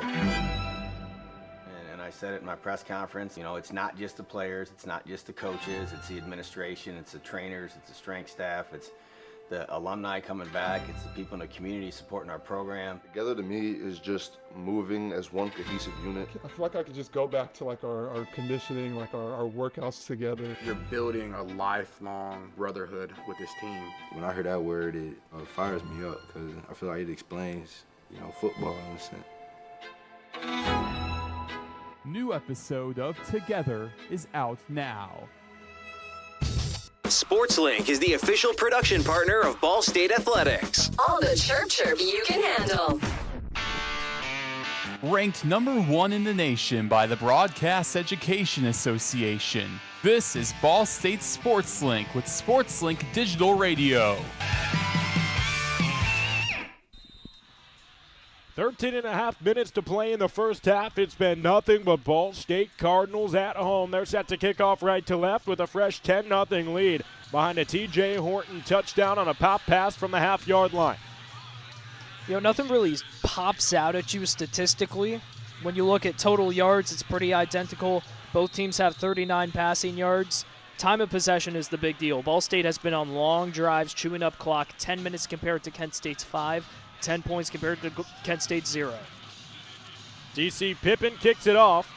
Returnable for Kent State. It's bobbled inside the 5 and picked up. This could be trouble. Ball State brings a swarm of defenders and brought down at the 20-yard line.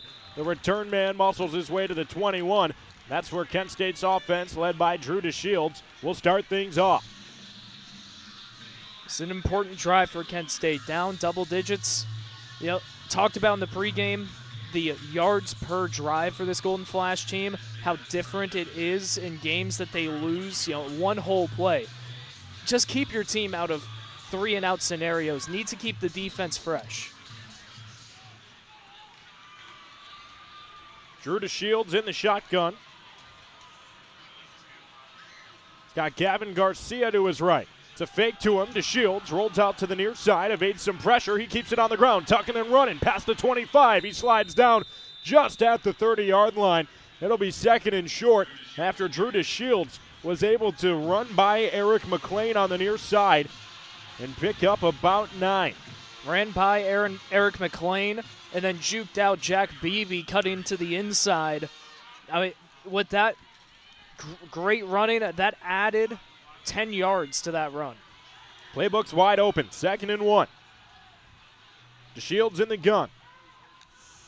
To give to Garcia. Set up at his left hip. He's brought down behind the line. Immediately tackled by Michael Gravely Jr. Spent last season at Western Michigan. Stays in the MAC. He's familiar with the play. It's a loss of 2. Gravely Jr. on a safety blitz. He comes running like a 50 caliber bullet, just straight into the outside. Blows that play up. That's a huge stop. Kent State's going empty. 2 men out wide on the near side, 2 on the far side, 6 men in protection. DeShields in the shotgun on the near hash. Takes the snap. Looks to the near side of the field, doesn't like his first read. He rolls out to the other side, and there's a trickler. It's complete at the Kent State 35, now down to the 45, just shy of the 50. Drew DeShields bought some time, went through his progressions, and is able to complete for a Kent State first down and more. That's an impressive looking play by Kent State.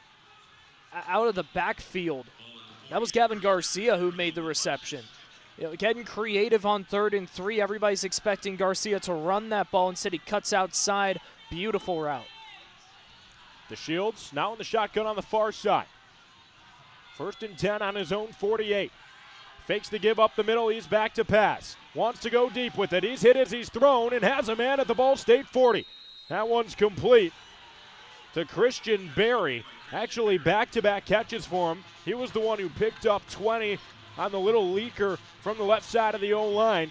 Now he picks up 11, so 31 yards in the last 2 plays for Christian Berry, who entered today with 1 catch, and now Kent State goes no huddle. It's a quick give up the middle to Jordan Newman on the far hash. He's wrestled down after a pickup of 1 by a swarm of Ball State defenders. On that last play, Jordan Newman is the whole reason that play is even made, that throw comes out. You have both the front side and blind side defenders in Nathan Forhis and Darren Conley coming right at DeShields, but that first impact block up the middle by Newman gave DeShields enough time to make the throw. With that catch, Kent State has now outgained Ball State today, but they trail at 10-0.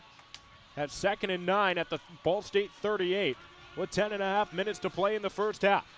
DeShields in the shotgun. Fakes a give to Garcia. He throws to the near side. It's brought in. Wayne Harris has it at the Ball State 30, slips a tackler. He's brought down at the 28, just enough for the first down. It's a pickup of 10 on 2nd down and 9. That moves the sticks. Smart play call, just go for that short curl route, basically a flat, and Harris makes great feet movement, easy cut, turns to the ball. DeShields gets him immediately. Bang, bang. That's the type of play you want on a short pass. Kyle Kelly just went into the medical tent on the near side of the field. We're keeping an eye on that for Ball State's next offensive look, but right now it's Kent State driving at the Ball State 28. They've got 1st and 10. Drew DeShields in the shotgun. Newman to his left hip. DeShields takes the snap. It's a fake to Newman. He rolls out to the far side. He's got room to run. Ball State 25. He slides shy of the 20. Picks up at least half the yards needed for the line to gain. Looks like about 5.5 to set up 2nd and manageable. That's the type of passing play that's not designed QB run, but having that far receiver go on a post route creates separation in an open field over there. You give DeShields the option to run that. He does so. Basically ran immediately when he saw the open space over there. Kelly just came out of the medical tent. He's grabbing that throwing arm and does not have a helmet on. As for Kent State, it's a give to Gavin Garcia out of the backfield, and he's got nowhere to go. He's brought down on the near side of the field. Drew Hughes on the tackle. Pickup of about 2, sets up 3rd and 3. Drew Hughes coming to the outside.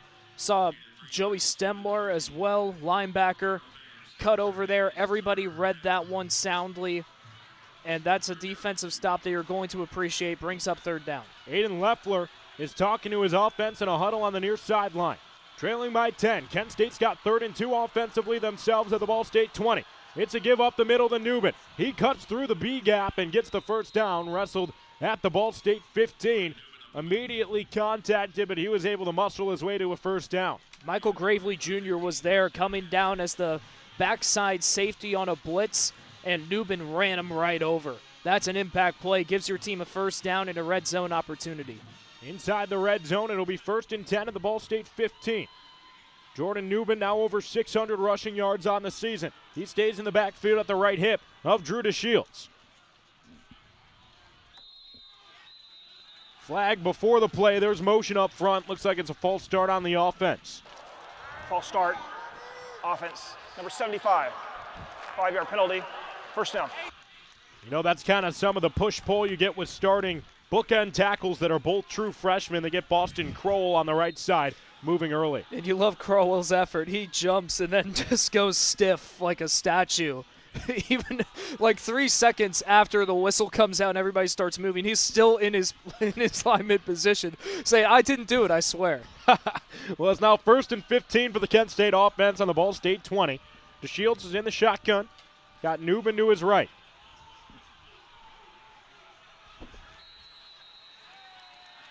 Whistles coming early again. Game. Offense. 5-yard penalty. First down. It's a delay of game on the offense that'll make it 1st and 20. These penalties are killing Kent State's red zone chance. Now you're out of the red zone, all the way to the 25-yard line, and this set of downs hasn't even started yet. It's a new man in the backfield, Jose Kimbrough, a redshirt sophomore. Fake to him. Now rolling far side. DeShields keeps his eyes downfield, throws off platform near the initial line of scrimmage. It's incomplete and out of bounds and sets up 2nd and 20. And that's an impact block by the running back, able to stop Darren Conley before he can come to DeShields. Gives DeShields the chance to roll out and make that throw. Just a little bit off target, too far to the sideline.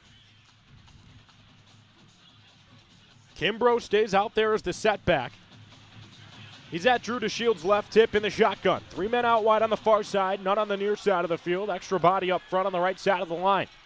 7:07 to play in the second quarter, trailing by 10. DeShields takes the snap. It's a give.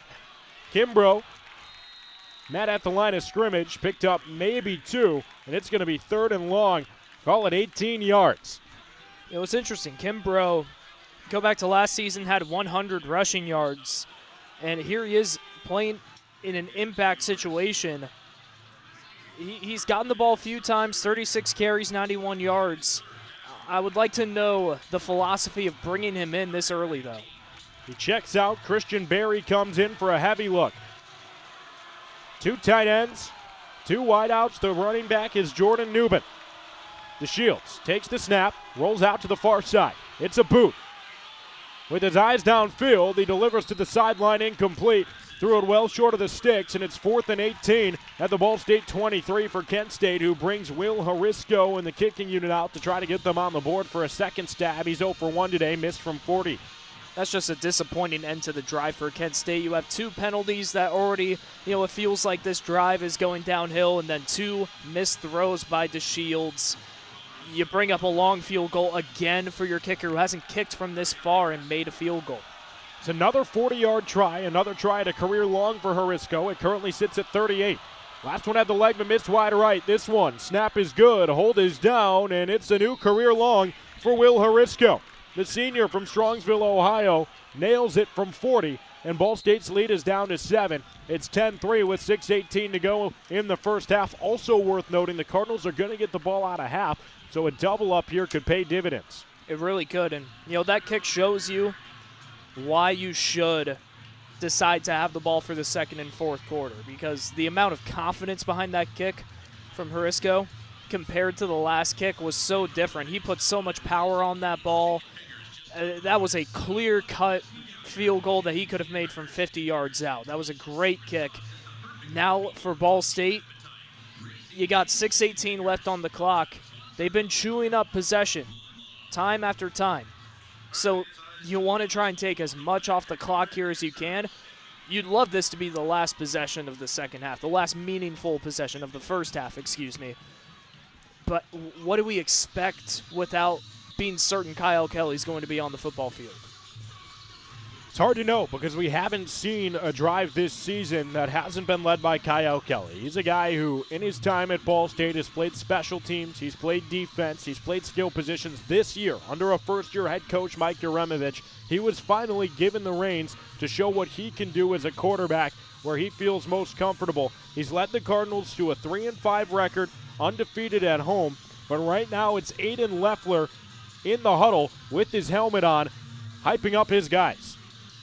For Loeffler, he's been in a tough situation as well. For Kyle Kelly, it's been the battle of QB1. For Loeffler, it's been the battle of QB2 between him and Walter Taylor III. We saw Walter Taylor get some snaps against Auburn. It seemed like early on he had won the QB2 battle, but it's been a week-by-week decision from Coach U and this offensive crew. And what a time for it to come if you're Aiden Loeffler. You've won the battle for this week. You get a chance to step on the football field at home and make meaningful plays. Certainly looks like Loeffler's coming into this game. He's getting warm with the helmet on. Kyle Kelly's talking to him with his helmet off.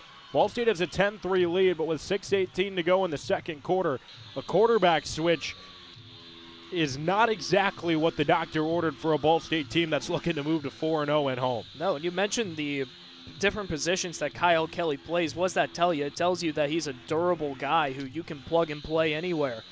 We haven't seen Kyle Kelly get hurt this season, so it's an interesting position. He's throwing the ball on the sidelines right now with some support staff members alongside Loeffler, who's getting warm. Who knows whether Kyle Kelly will come back, but he's a durable guy. Clearly he wants to step back on the football field, but it's the Loeffler show for now.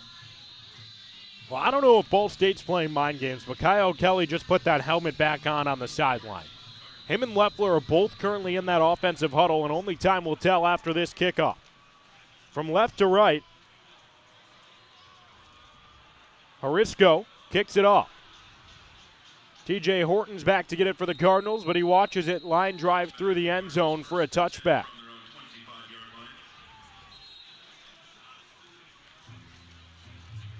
Kyle Kelly is entering the huddle.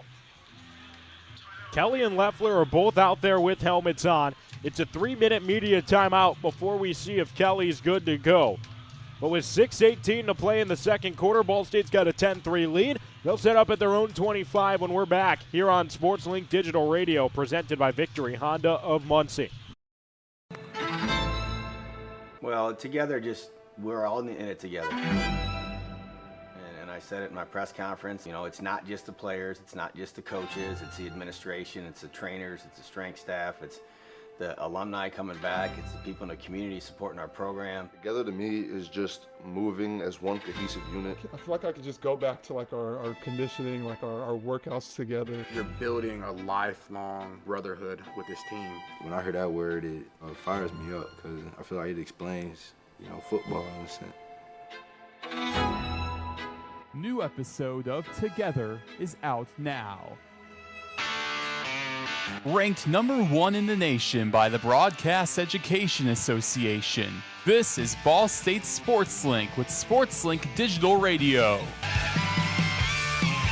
Victory Honda of Muncie. We're not just another car dealership, and here's why. We stand behind every car we sell and are dedicated to helping our customers save time and money. All our pre-owned cars undergo a rigorous 182-point inspection and come with a 90-day warranty to ensure that you're getting a Victory quality vehicle. Plus, you'll get 2 years of complimentary oil changes and tire rotations. We're part of a top 15 dealership group and have an enormous selection of vehicles with access to inventory at over 45 locations. You always get more for your trade and the best possible rates with us. We have an excellent relationship with hundreds of lenders. Our exclusive Car Doc maintenance and membership program will help you save hundreds of dollars in the process of maintaining your vehicle. Lastly, our state-of-the-art body shop and certified technicians perform high-quality repairs and paintwork on most vehicle makes and models. Victory Honda of Muncie. We're not just another car dealership. SportsLink is the official production partner of Ball State Athletics. All the chirp you can handle. Your home for live Ball State sports, streaming right in your timeline. This is SportsLink Digital. You're listening to SportsLink Digital, presented by Victory Honda of Muncie. Your home for live Ball State sports. Deep breaths, Cardinals fans. Kyle Kelly is back out there at quarterback after going to the medical tent, taking his helmet off, warming up. Aiden Loeffler, he's back. This kid is tough as nails and set up in shotgun on his own 25 with a 1st and 10 and 6:18 to go in the first half. Kelly takes the snap. It's a give to Quay Ashley up the middle. He runs just beyond the line of scrimmage, brought down at the 29-yard line with a pickup of 4 on a second effort. And it'll be 2nd and 6 for a Cardinals offense led by a clearly banged up Kyle Kelly, who's staying out there. And Quay Ashley, such a strong player on that run. 190 pounds, runs straight into the haze, the mass of defenders, and somehow finishes that play on his feet. Dogs all over the backfield, AJ. Yeah, he was hit right at the line of scrimmage, just kept those feet moving. Now checks out of the contest. Kyle Kelly's alone in the backfield. From the shotgun, he rolls out to the far side on a design QB keep. He's brought down right back at the line. The gain may have lost a yard. A number of Kent State defenders sniffed that one out early. 2nd and 6 turns into 3rd and 7. And Kyle Kelly and company are in danger of going 3 and out. Kelly got elevated on the very back end of that play, spinning out of a tackle. Then Jair Rawlison comes in and lays the hammer down. That's a big hit. Kelly is still clenching that throwing hand, just trying to get feeling in it. This doesn't display how much of a competitor he is. I don't know what will. 3rd and 7 for the Cardinals at their own 28. Kelly in the shotgun. Movement up front. Both sides pointing fingers. Last time it went in favor of the Cards. We'll see if it's a golden flash jumping off sides or a Cardinal up front moving early. From the body language of the Cardinals, it looks like everybody in black believes that that's offside. Offside. Defense, number 95, enter the neutral zone, causing the offense to react. 5-yard penalty, 3rd down. Jelani Davis, redshirt senior from St. Louis, Missouri, jumped early. And now it's 3rd and a short 2 for Ball State after the 5-yard penalty. This is a good position to be in. One, because you don't have to give the ball to Kyle Kelly here and risk, further damage done to that throwing hand. You can run this ball with Quay Ashley. If he is the one out on the football field, you should run this with the back. Well, there's no running backs out there. Kyle Kelly's alone in the backfield, and he's keeping it himself up the middle. To the right side of his offensive line, Kelly is able to get the line, a gain on a second effort, pushing forward to the Ball State 36.5-yard line. Good for a 1st down. Kelly just continuing to use those legs till they fall off. He's just a warrior. The play calls keep going his way, running the football. And he's willing to go, head first, chest up into the action. Just a warrior out there. Worth noting, Ball State's last drive went 6.5 minutes. It was their longest scoring drive of the season, and it was 6 in T.J. Horton's hands. Now here it's 1st and 10 on their own 37, under 4 to play in the first half. Kelly takes the snap in the shotgun. Looking near side, he hits Eric Weatherly at the line of scrimmage. He's immediately met by C.J. Young, the weak side linebacker for Kent State. Drags him out of bounds after a pickup of 2, and it sets up 2nd and 8 just inside Ball State's 40. C.J. Young setting the tone with that hit. So hard that Eric Weatherly wanted some sort of late hit on that with the action over on the sideline. C.J. Young's been doing this all season. Leading tackler for the Flashes, 58 tackles, 4.5 for loss, a sack, an interception, a pass breakup, forced fumble. Warrior right there. Spot the ball a half-yard further up. It's 2nd and 7 for the Cardinals. Kyle Kelly in the shotgun. Fakes a give to Ashley. He keeps it himself, but he's met right at the line of scrimmage. Kelly keeps the wheels chugging and picks up a couple of yards, about 2. But he's at the bottom of a dog pile.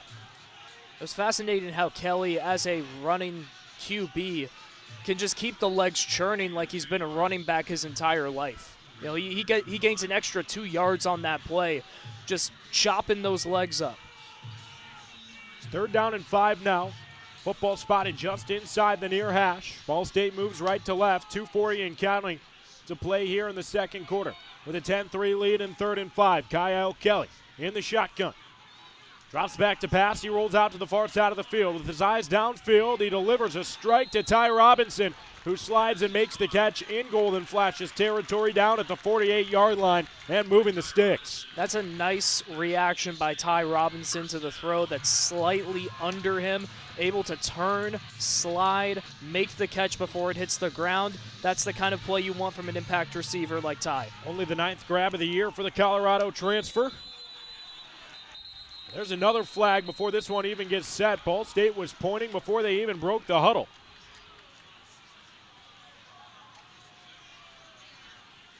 These penalties just keep on killing Kent State. There was no foul because the previous play is under review to check on the catch. Never mind. Still, discipline certainly a factor. This Kent State front seven has jumped off sides now really 3 times, 2 that'll go down in the books, and it's really helped Ball State keep these long possessions alive. If that ended up being a penalty, it would have been the 7th penalty for this Kent State team. And all of those penalties have been false starts, offsides. It's interesting because this is a team that, their culture has completely changed with their new head coach, and all of a sudden things are kind of going sideways with the Kent State Flashes. You only got 3 points right now, and time of possession has been all Ball State. Can't get this defense off the field, and people are making mistakes. This is not the first half that you want. Ball State's head coach, Mike Yaremovich, is irate because he wanted that penalty called, and I think he's going to be further frustrated when this call on the field seems like it'll stand. Clearly a catch by Ty Robinson, who did a phenomenal job just slide and get hands under it. You see why they wanted to review it, because that's a tough catch, but Robinson's got a wide radius at 6'4", and should this stand, it'll be a 1st and 10 for Ball State with 2:05 to play in the second quarter, setting up shop at the Kent State 48. That's a throw that Kyle Kelly unfortunately has left under a few times in this game so far, and so far every time it's been an incompletion, so I understand wanting to take a look at this because it's the first one that seems to have been grabbed, but it's still so close that you can't tell from the initial reaction. It looks like he comes down with this, AJ. I mean, that ball, the only thing is it comes down to his hands, and the point of the football touches the ground in the process, so they're also looking at how that ball moves in his hands as he goes down, because you have to have complete control of the ball, right? Well, when the pinpoint of the ball is first to touch the turf and that ball's in your hands, more than likely the ball's going to move a bit, but it has to be undisputable evidence. We're fortunate enough here in the student radio booth at Schumann Stadium to sit directly next to the replay review, and I'm just not seeing enough to turn this one into a different call. It's a tough call because you have to overturn it and you have to have undisputable evidence. And the longer things get reviewed, in my eyes, typically the more likely the call on the field's going to stand. Yeah, because then you're looking at angle after angle. The ruling on the field is changed to an incomplete pass. It'll be 4th down on the 42-yard line. There you go. What do I know? It's an incomplete pass. Ty Robinson must not have held complete control of that football when it made contact with the ground. His hands were outstretched just above the turf, but the football must have moved. He's unhappy on the sideline. And instead of 1st down on Kent State's side of the field, the Golden Flashes are going to have a chance to sneakily tie this game up. There's 2:05 to go in the second quarter. They trail at 10-3. And Adam Saul and the punting unit are out to boot it away from Ball State's own 46. Saul's looked good this season. 9 50-yard punts. He's averaging 42.5 per punt. But he needs a big one here. And if he can pin Kent State, even better. Wayne Harris has his feet inside the 20. That's a wobbler. Short punt from Saul, but things were whistled dead before the boot was let out. False start. Offense. Number 48. 5-yard penalty. 4th down. Pre-snap penalties Set the game clock affecting both teams, but oddly enough, I think Ball State's going to be happy to get that one back. It was a rare miss-hit punt from Adam Saul, who, as you said, at 6'6", has been sound with the boot this season. And I can tell you, punting against the wind, it's much different from kicking against the wind because that turnover on the ball isn't going to come as consistently. He's probably happy to get a first shot so he knows what to do now.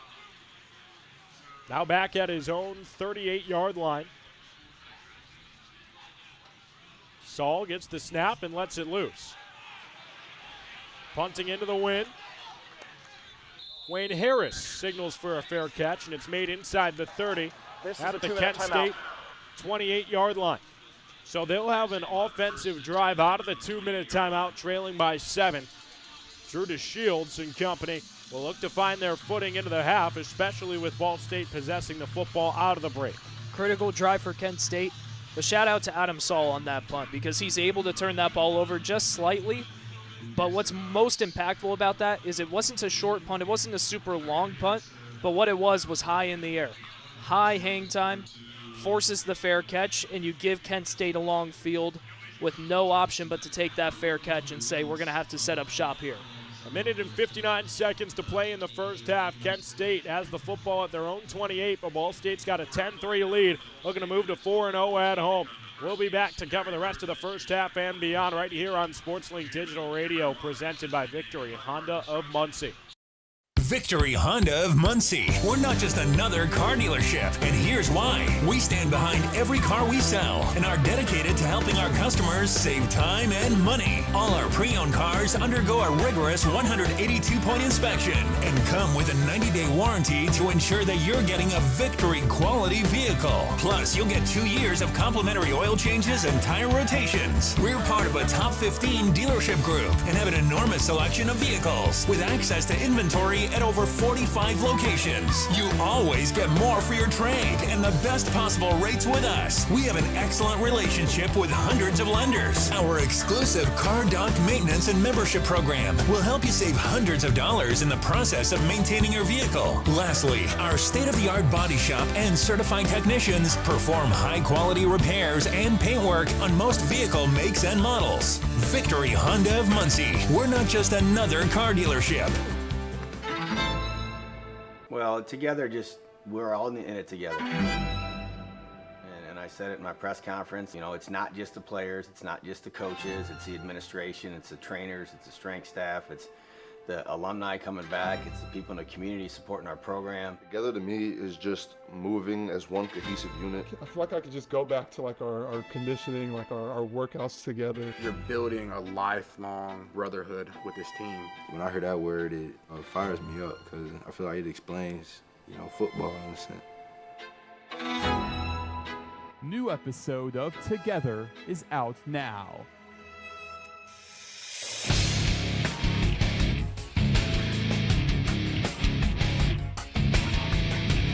You're listening to Ball State Sports Live with SL Digital. This is Nick Yeoman from NASCAR's Performance Racing Network and IndyCar Radio, and a proud SportsLink alum from 2010.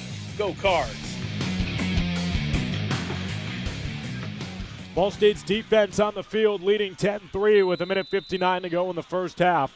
Kent State sets up shop at their own 28. Drew DeShields in the shotgun. Tyler Newman had his left hip. DeShields goes to the line of scrimmage, changes the protection, and from the shotgun, it's a fake to Newman, a throw to the far side, and blown up behind the line. Sniffing out that screen all the way, Joe Edric Lewis just has a nose for the football, and Kent State moves backwards. It'll be 2nd and 15 inside their own 25-yard line. JoJo playing hard press at the right time there. The screen comes his way. Credit to Nathan Voorhis, too, on the boundary, forcing that pass to go behind the line of scrimmage. Great play on that side of the field. 2nd and 15 on the far hash. Drew DeShields in the shotgun. Takes the snap, rolls to the near side of the field. Long developing routes with his eyes downfield. He uncorks and leaves it well out of bounds. And now Kent State's in danger of giving Ball State the football back with all 3 of their timeouts because they've got 3rd and 15 just inside their own 24 with a minute 20 to go in the second quarter. And the combo meal of 2 rushing linemen in Nathan Voorhis and Drew Hughes, both corralling to DeShields on the near side, force a bad pass. 3rd down. You could still get the ball here if you're the Cardinals with plenty of time. Jose Kimbrough out as the 3rd down back here. Set to Shields' left hip.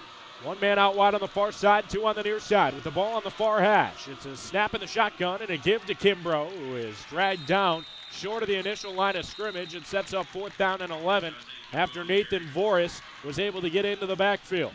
That's 3 impact plays by Nathan Voorhis on this set of downs. Great work, as always, by the defensive end. Just doing what he's done all season, making his presence felt on the football field. Tough for Kent State that they're kind of forced to run there and give up this possession to the Cardinals. Exchanging, no chance at a 1st down for a timeout. Plenty of time, though, for the Cardinals, all right? You got a minute 15 to go. Maybe you get a return here, add some yards. Has 2 timeouts left. This punt return will be a big deal. And then what the Cardinals can do, which quarterback will be on the field. You run the minute drill. We haven't seen an opportunity like this for Ball State that often this season, where the minute drill really matters. It's Charlie Durkin the punt for Kent State. Coach Hugh used his first time out. There's a minute 15 on the clock. Ball State's got a chance to add to their 7-point lead. Eric Weatherly back to return. Durkin sends it away, and it's a line drive. May have been tipped. Hops to the Ball State 45, fielded at the 40. Not much room to run. Brought down to the Ball State 42, and that's where they'll set up with a minute and 2 seconds to play in the first half. There's a scrum on the near side after the play. Pushing and shoving on Ball State's sideline from both teams. 3 officials in to break it up. There's no flags down on the field, but that was a war. The tension's flaring up. You got players all across the length of the sideline for Ball State corralling to that huddle. You know, this is a critical moment, and then for Kent State, the frustration of a bad punt. Now a short field for the Cardinals. Things are getting juiced out there. This game means something. National TV, 3 and 5 teams, both want to go to bowl games. There's a lot on the line. Kyle Kelly's in at quarterback, a minute and 2 seconds in the first half. They lead at 10-3 on their own 42-yard line. Kelly's in the shotgun. He takes the snap. Throws to the far side of the field, intended for Weatherly. It's batted down at the line, incomplete. That's a good bat by Mason Maddox. That's his first pass breakup of the season. He just throws that paw up and makes the play. Leaves Ball State now 2nd and 10. Kent State still has 2 timeouts. You never know. Could get the ball right back. 2nd and 10. Own 42. Kelly in the shotgun. Motions Weatherly from the near side of the far side. There's now 2 men out there and 2 on the near side with Ashley and Magwood. Kelly's alone in the backfield. In the shotgun, he's getting his pre-snap read and takes the snap. It's a QB keeper to the right side. Gets past the 40. Now a juke move into the 45. Kyle Kelly's brought down after a pickup of 3. It sets down 3rd down and 7. He put on a nice move, made as much out of that as he could, but the clock continues to run. Now under 40 to play in the first half.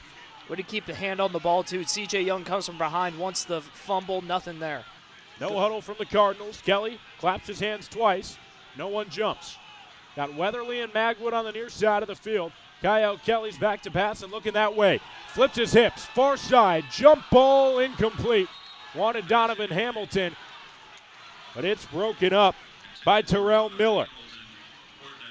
Miller's with him the whole way. Gets a little handsy during some 50-50 action. That's just smart cornerback play. You recognize that things are aggressive on the boundary, so a whistle isn't going to come out if you throw your arms out as well.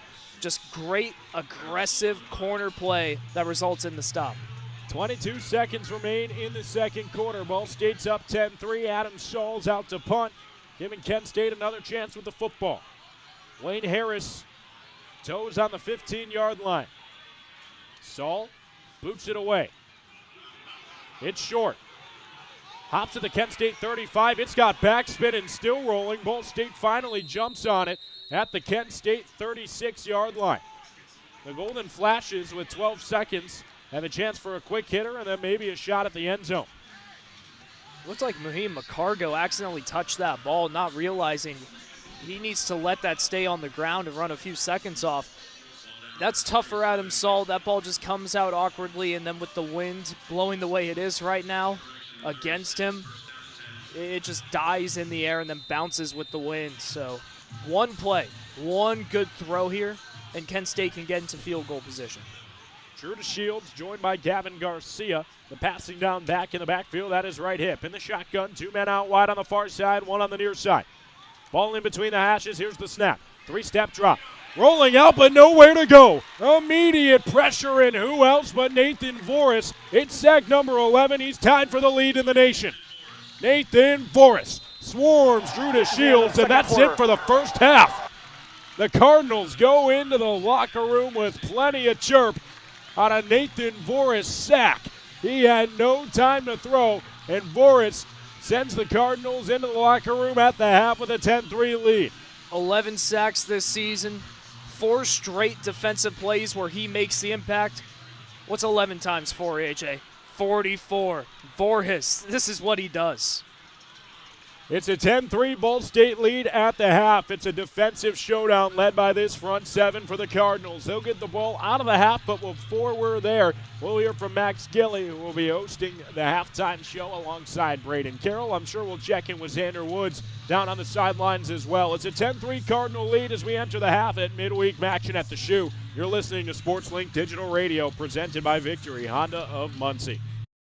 Victory Honda of Muncie. We're not just another car dealership, and here's why. We stand behind every car we sell and are dedicated to helping our customers save time and money. All our pre-owned cars undergo a rigorous 182-point inspection and come with a 90-day warranty to ensure that you're getting a Victory quality vehicle. Plus, you'll get 2 years of complimentary oil changes and tire rotations. We're part of a top 15 dealership group and have an enormous selection of vehicles with access to inventory at over 45 locations. You always get more for your trade and the best possible rates with us. We have an excellent relationship with hundreds of lenders. Our exclusive Car Doc maintenance and membership program will help you save hundreds of dollars in the process of maintaining your vehicle. Lastly, our state-of-the-art body shop and certified technicians perform high-quality repairs and paintwork on most vehicle makes and models. Victory Honda of Muncie. We're not just another car dealership. Well, together, we're all in it together. And I said it in my press conference, it's not just the players, it's not just the coaches, it's the administration, it's the trainers, it's the strength staff, it's the alumni coming back, it's the people in the community supporting our program. Together to me is just moving as one cohesive unit. I feel like I could just go back to like our conditioning, like our workouts together. You're building a lifelong brotherhood with this team. When I hear that word, it fires me up because I feel like it explains, football in a sense. New episode of Together is out now. You're listening to SportsLink Digital, presented by Victory Honda of Muncie. Your home for live Ball State sports. Ranked number 1 in the nation by the Broadcast Education Association. This is Ball State Sports Link with SportsLink Digital Radio. The best stories in Ball State sports, plus live broadcasts, right in your timeline. Follow us at BSU SportsLink. Your home for live Ball State sports, streaming right in your timeline. This is SportsLink Digital. From trivia night at Brothers and tater tots at Roots. Never miss a Ball State game with SportsLink Digital. Your home for live Ball State sports, streaming right in your timeline. This is SportsLink Digital. The best stories in Ball State sports, plus live broadcasts, right in your timeline. Follow us at BSU SportsLink. Welcome to the Victory Honda of Muncie halftime report from Schumann Stadium for some Wednesday night action as the Ball State Cardinals lead 10-3 against Kent State Golden Flashers. Well, my name is Maxwell Gillie. I am thrilled to be joined by Brayden, Carroll, and Brayden. The Cardinals got off to an early 10-0 lead. They lead this one 10-3 in a game that has obviously gone well for Ball State, but for Kent State, one of the stories has been some of those early mistakes, especially when it came to getting some of those penalties. Early mistakes, penalties aplenty for this Kent State team, and not the kind of penalties that you can just shrug off and say, all right, you know what, it happens. No PIs, no holdings, just false starts and offsides. That's the kind of stuff that kills drives, and it killed a very crucial drive for them down the stretch, where all of a sudden, they end up in the red zone, and then false start, 10 yards, it's 1st and 20 all of a sudden, and a missed field goal a made field goal gave Kent State the first points of the game, but on a 13-play drive where they methodically moved down the field 7 minutes just for things to die off due to penalties, that's a tough break for this Golden Flashes team. What I've really taken away is that Ball State and Kent State, they've been very similar statistically throughout this one. And then you look at the impact drives. Both teams have had one drive that went above 10 plays. For Kent State, it ended in a field goal. For Ball State, it ended in a touchdown. That, to me, those two drives are the big differences in why this has favored the Cardinals' way. And one of the big conversations, especially in the second quarter, has been the fight of Kyle Kelly. You know, it felt like every quarterback was on the sideline at one point looking like they were going to play. Ultimately, Kyle Kelly has been fighting very hard in this one. What have been your thoughts on this effort that you have seen from Kyle Kelly? I mean, he's putting together a great effort, and you know that Coach U for that last drive probably didn't want Kyle Kelly to be on the football field unless Kyle was absolutely sure, yes, I want to go out there, because there's 2 minutes left in this first half. You know, you get 15 minutes, 20 minutes to be precise to, you know, recoup, get your energy back, maybe put some ice on that hand or wrist. We don't know exactly what it is for Kyle Kelly. And instead he goes out there and plays anyways and takes hard hit after hard hit. And he's popped back up every single time like there wasn't an injury. He's just he's a heck of a fighter. You know, he's out there just working. And it's that kind of power, that kind of juice that elevates the team. I mean, he goes out there, does his thing, fights through pain that he's obviously going through, and then Nathan Voorhees steps up and says, I'm going to do my job too. Makes a big sack to end the drive. And then the previous drive, 3 straight impact plays to shut down another Kent State possession. So you can see the energy from this Ball State team. Everybody's stepping up to the occasion, and Kyle Kelly is certainly doing a great job as one of the vocal leaders of this team, saying, I'm going to play because it means something to me. Let's take a look now at Kent State. They only have the field goal. Have there been any golden flashes that have really stood out to you so far? Well, for Kent State, it's difficult because it's been a very balanced attack, but to be honest, it hasn't been much of an attack so far. 129 yards, 79 passing, 50 on the ground. It's been tough sledding for this Kent State team. I really like what C.J. Young has done. He's stepped up. The team's leading tackler heading into this one. Well, he's the leading tackler in this game overall. 1.5 tackles for loss, half a sack, 7 total tackles. He's done a great job in shutting down Kyle Kelly and Quay Ashley on the chances that they have had throughout this one. But, he can't do everything. It's kind of like baseball where, it's different on the offensive end because you can have one impact player be your quarterback and then have another impact player who's your wide receiver and be set, or a running back and be set. But for defense, it's kind of like Barry Bonds, why he didn't win a World Series. Well, you only make up a small percentage of what your team can do. And on the defensive end, it's 11 guys who have to be connected for things to really operate the way they are. And C.J. Young's played great, but the rest of the defense hasn't been able to slow down the Cardinals enough throughout this game.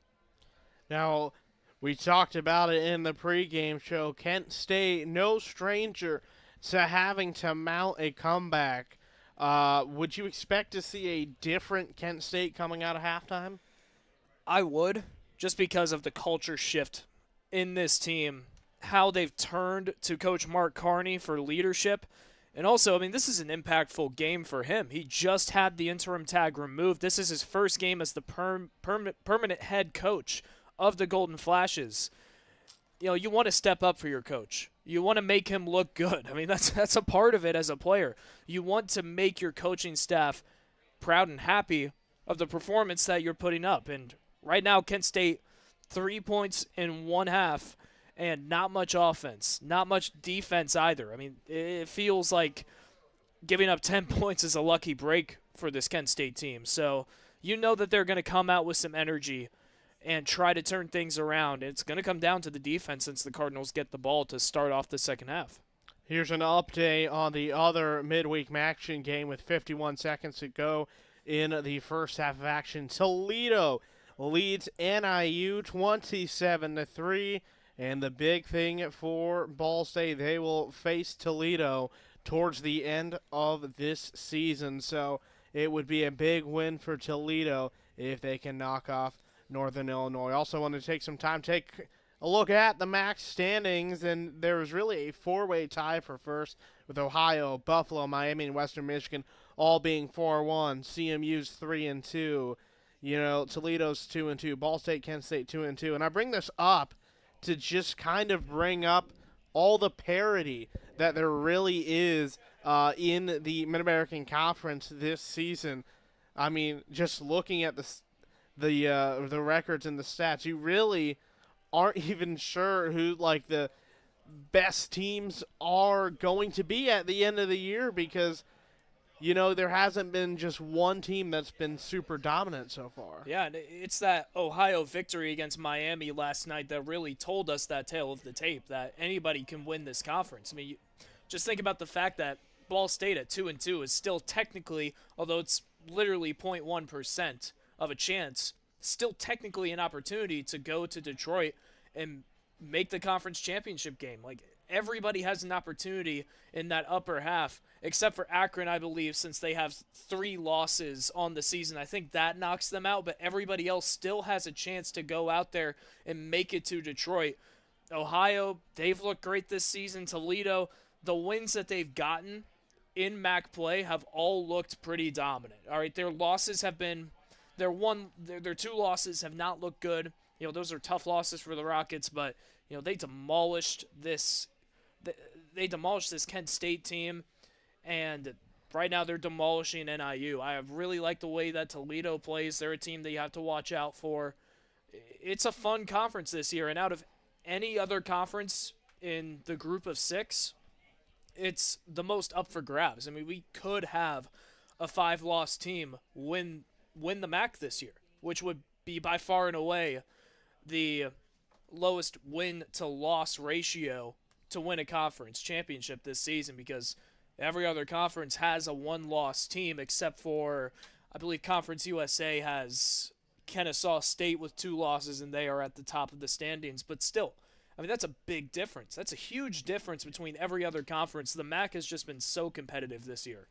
And I bring up the MAC standings because Ball State's next 3 opponents got an Eastern Michigan team that is 1-4. You got a Miami team that's 4-1, and a Toledo team that is 2-2. So if Ball State wants to be bowl eligible, it is critical that they can get this win over Kent State. Kent State, little bit of a similar path. They will take on Northern Illinois, who is 1-3. They will take on 3-3 Akron, and they will take on 3-2 Central Michigan. So for both of these teams, it is really important to get a win here today. So I want to remind folks that for the best stories in Ball State sports, our latest videos and SportsLink program information, you can find it at ballstatesportslink.com. Now, before we get rid of this Victory Honda halftime show and throw it back to AJ Swiatek real quickly, Brayden, I want to know, let's go start with Ball State. What would your keys to the second half be? My key is it's Kyle Gillie. I mean, is he going to be out there on the football field? He looked good on that last drive, but we don't know exactly what the situation is with him. If he's going to be out there, that's a good sign for the Cardinals because he does bring that vocal leadership. If we see him out here, things could stay the same.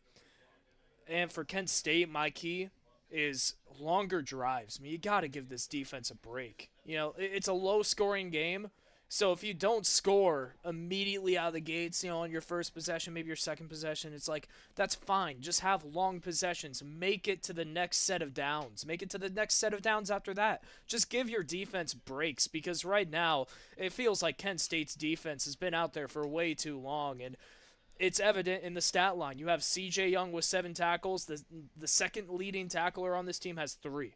All right, it's just C.J. Young. He has the energy. He's not fatigued, but the rest of the crew seem to be in that first half.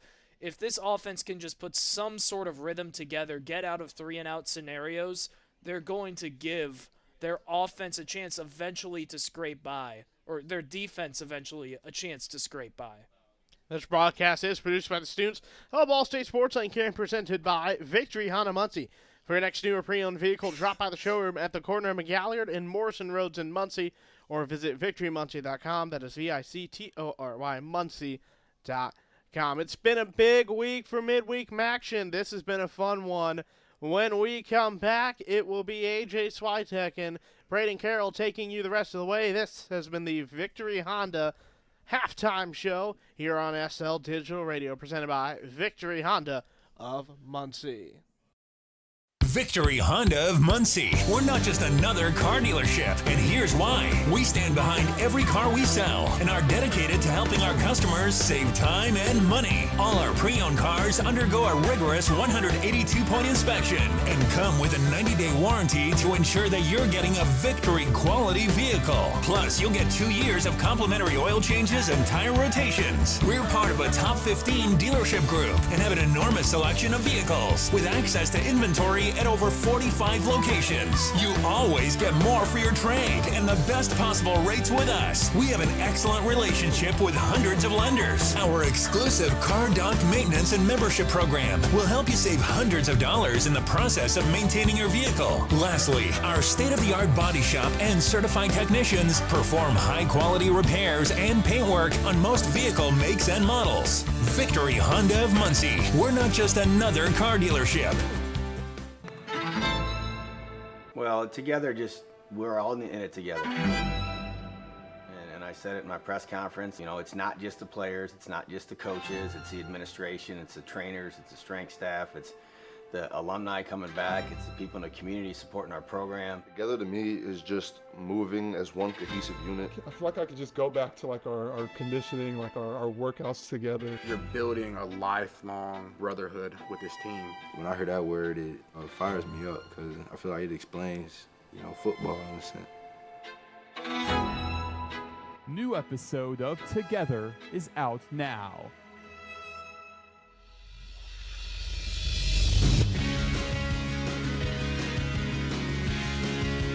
You're listening to Ball State Sports Live with SL Digital. This is Jared Matheny with Summit City Sports and Indiana Tech Athletics, a proud SportsLink alum.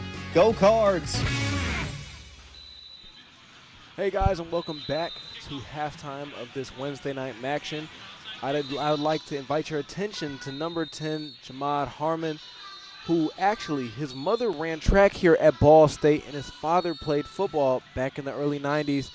And coming into his freshman year, he did not get much playing time, but then found his way into the rotation later on into the season and looked to carry that momentum into a sophomore year. In 2024, unfortunately, he suffered a season-ending injury before the season was able to start. And now he's battled back from injury and has become one of the better players in this Ball State defense under Mike Uremovich. Look for him to continue to make an impact tonight as one of my spotlighted impact players for tonight's matchup.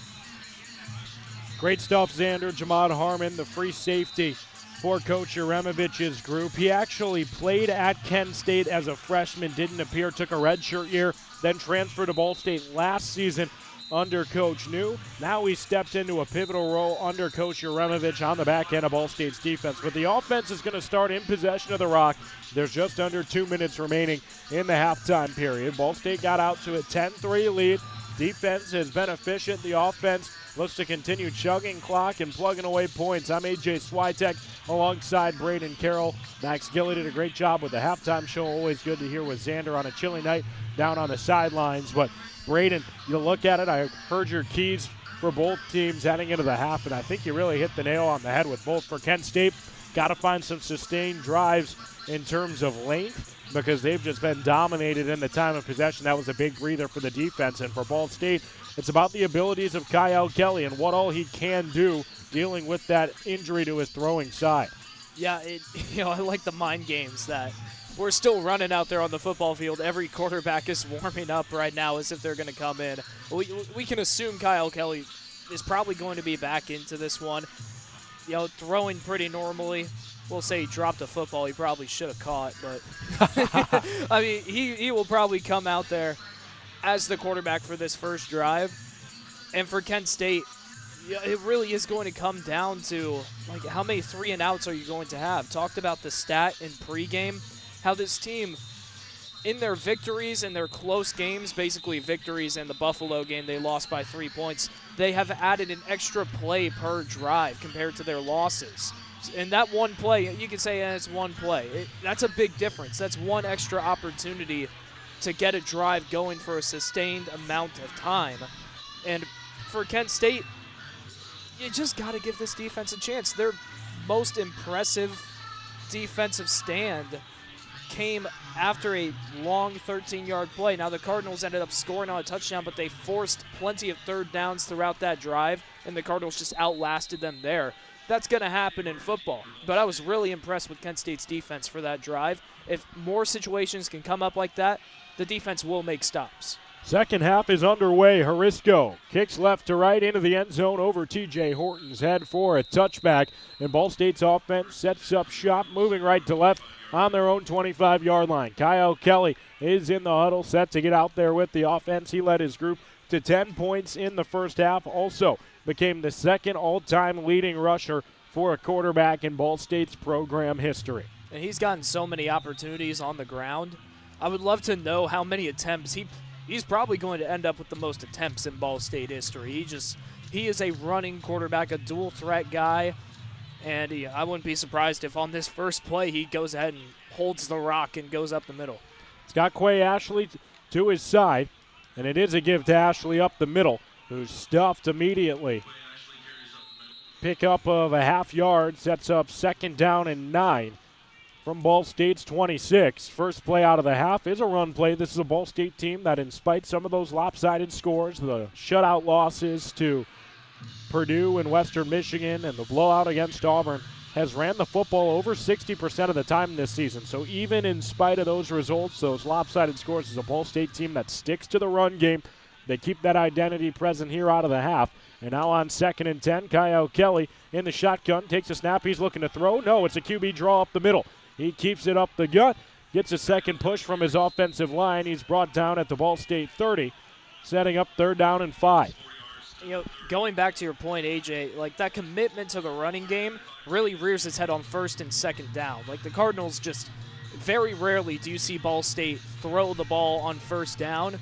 And very often it doesn't matter how many yards they gain on 1st down. They'll go right back to the run on 2nd down. And it's something that's created situations like this where you get 3rd and mediums instead of 3rd and shorts. Luckily, 3rd and 5, much more manageable than what we see sometimes.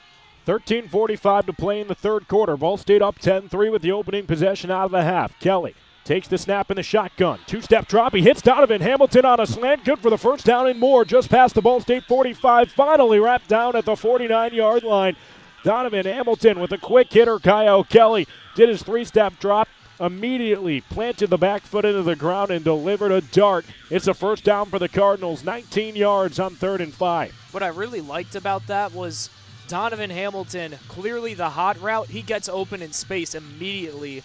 And Kent State, they have 3 guys chase him down right after. He still gains yards after contact.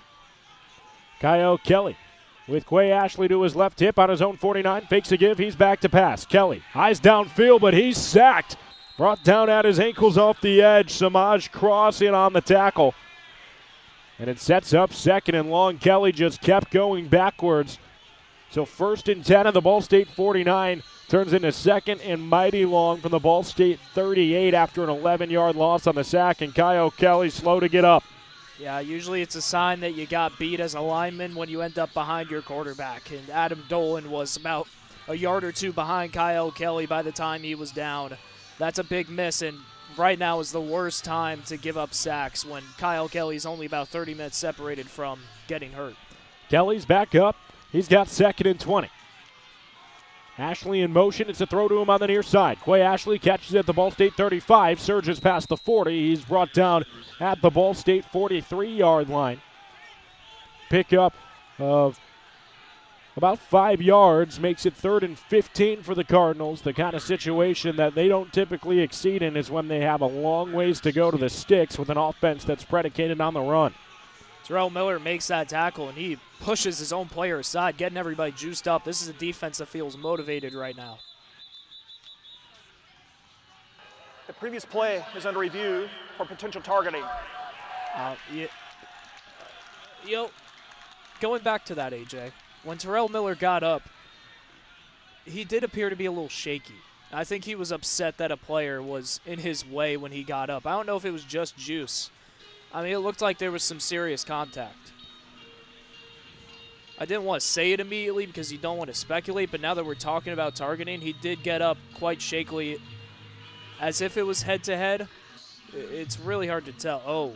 What we're looking at is after the play, Kanan Williams, the backup star position on this Kent State defense, something that Nick Saban created down in his time at Alabama, came in after the play and initiated contact with Kyle Kelly, who was already on the ground.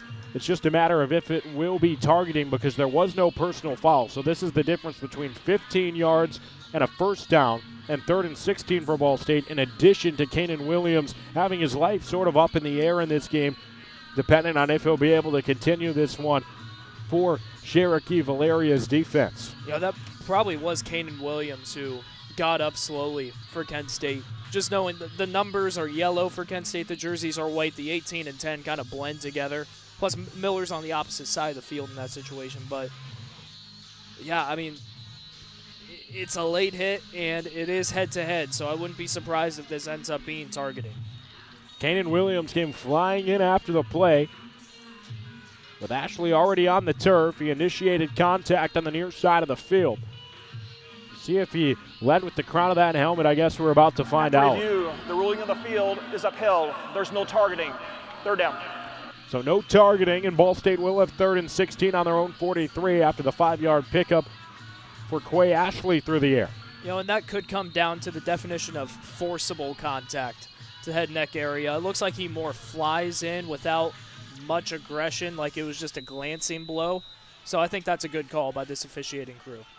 Kelly's got 2 men out wide on the far side, now 1. Because Kobe Gross is in motion. So 3 on the near side. Kelly gets the snap in the shotgun on the near hash. He throws to Gross over the middle. It's behind him and incomplete. That ball was at least 12 yards shy of the line to gain. There wasn't much going. Kelly felt pressure, released, and it's quickly 4th and 16 for this Ball State offense. That's a big win for the Kent State defense. You know, you give up a first down at one point, but you finish with a 4th and 16. Now it's up to the offense. A long drive would do wonders for keeping the Golden Flash defensive crew fresh. 11 and a half minutes to go in the 3rd quarter. Ball State's up 10-3, and Adam Saul boots it away right to left. Wayne Harris back to return, watches it bounce in front of him. It takes a Ball State hop. 2 hops and is fielded at the 15. Harris cuts off field, and he's brought down after a quick turbo sprint at his own 29-yard line. That was heads-up football from Harris, who watched it bounce, bounced in the Cardinals' favor, and then he was able to get there, get 2 hands on it, and pick up 14 on the return. Yeah, he positioned himself well there, and he lets that bounce, and just the way that it bounces, everybody doesn't know where it's going except for him because he's straight on the ball, and all of the Ball State special teamers are coming from the side. So when he picks up that ball, there's that open seam right down the middle, and he just took advantage of the situation. A lot of returners are slow to pick up on that. Harris read that like a book. Out of the half, Mark Carney's Kent State Golden Flashes get the stop they needed. It's 11:20 to go in the 3rd quarter. Ball State's got a 10-3 lead, but Kent State's got 1st and 10 on their own 29 with a chance to go the length of the field and tie the game. We'll have coverage of that drive and beyond next on Ball State SportsLink Digital Radio, presented by Victory Honda of Muncie.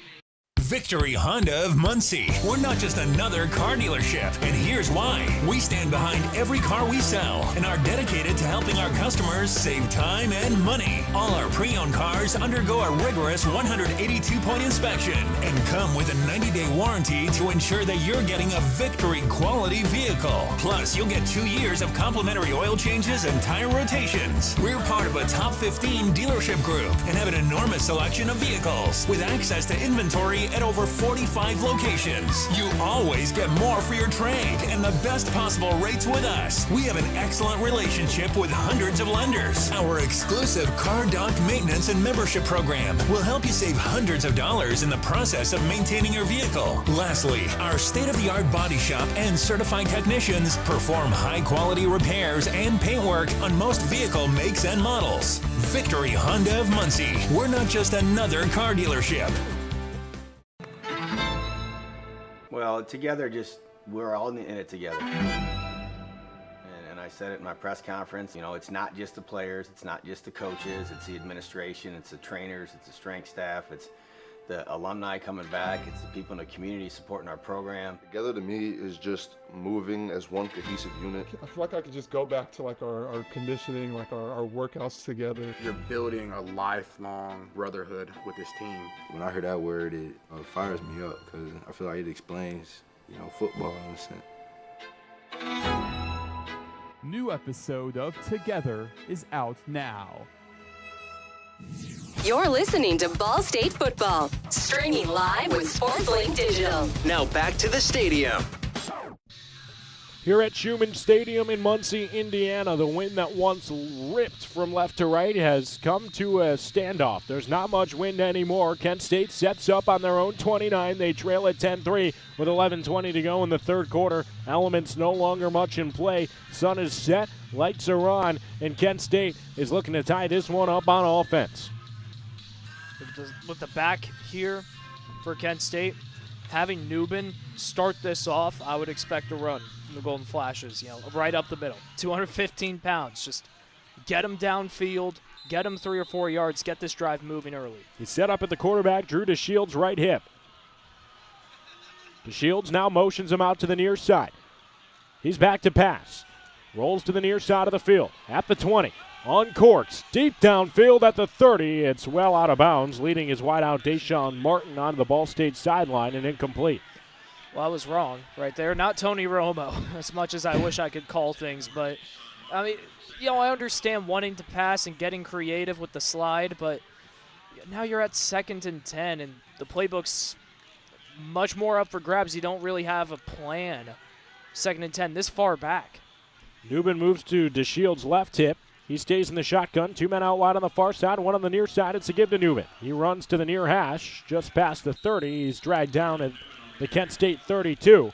And the pickup of 3 sets up 3rd down and 7. It's the old conundrum of wish we would have ran that play the first down. Because now 3rd and 7, you're facing a long down and distance, and you're facing that deep in your own territory where you don't want to punt. Newbin stays out on the field as the tailback to the right of DeShields. 2 men out wide on the far side, 1 on the near side, man in motion coming across the field. DeShields takes the snap, 3-step drop. He feels the pressure, unleashes it downfield. He's got an open man, it's caught. Juke move at the Ball State 35, wrecked to the Ball State 25. But what a catch downfield. Able to evade the defense, Wayne Harris got underneath that ball, and it was a dime from Drew DeShields, who was struck as he uncorked it. And that's impressive. The way that he got open, it was not only a great effort by Harris, but also DeShields to evade the pressure, and despite the defense swarming in on him, that front 4 right at him, makes a great throw downfield. 3rd and long, flips the field. Gavin Garcia in at running back. DeShields gives it to him. He's running to the far side on a stretch. Tackled from behind, Joey Stemler. Got his shoelaces, pickup of 1. It's now 2nd and 9 at the Ball State 25.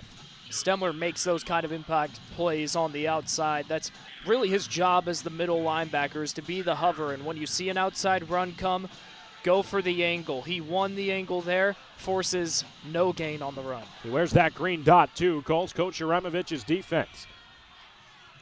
6 men in the box for Ball State, showing 2 high safeties. DeShields back to pass from the shotgun. Sidearm delivery. He's got his big-bodied tight end over the middle, Hunter Hopperton. Good for a 1st down. After the catch, he lowered the shoulder and was able to get just enough to move the sticks. So moving from the Ball State 25 now to the 12. Kent State's got a 1st down in the red zone. That's a great call. Just give it to the tight end. 2nd down, if he makes a catch, he can get through contact. 1st down right there. Garcia at DeShields' left hip.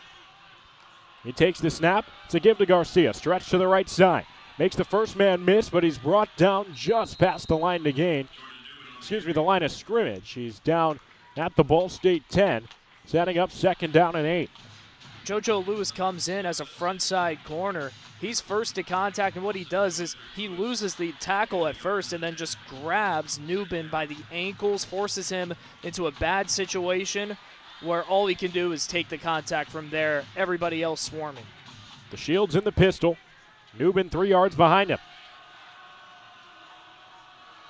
Two men out wide on the far side, none on the near side. He takes the snap on the near hash. Gives to Newman up the middle. And he is brought down by a gang of Cardinals, led by Roman Pearson. That was almost disaster. Dustin Morrell, preseason All-MAC center. A bit of a snap that was high and to the right of DeShields. Luckily, nothing happens there, but kind of results in the broken play. Newman forced to wait just a half second to get that football. By that time, Ball State's crashed into that front line. 3rd and a long 7 for the Kent State offense. Ball spotted at Ball State's 9-yard line. DeShields in the shotgun, keeps it himself. It's a run up the gut, and there is nowhere to go. Alfred Shea meets him at the line of scrimmage. They don't gain anything, maybe lost a yard there. And Kent State's offense is stonewalled in the red zone. It brings up 4th down. That's another snap from Morrell that just throws the timing off for Drew DeShields. It wasn't high, but it was a bit to his right side again. He's running to the left. He needs that properly timed because the shield is coming that way. 3 guys blocking to lead the way. Ruins the play. After running a QB keeper on 3rd, you got a sense it was 4-down territory. It is 4th and 8 at the Ball State 9. Drew DeShields in the shotgun, takes the snap and fakes a give. He's got his eyes downfield, lofts it out of the back of the end zone and incomplete.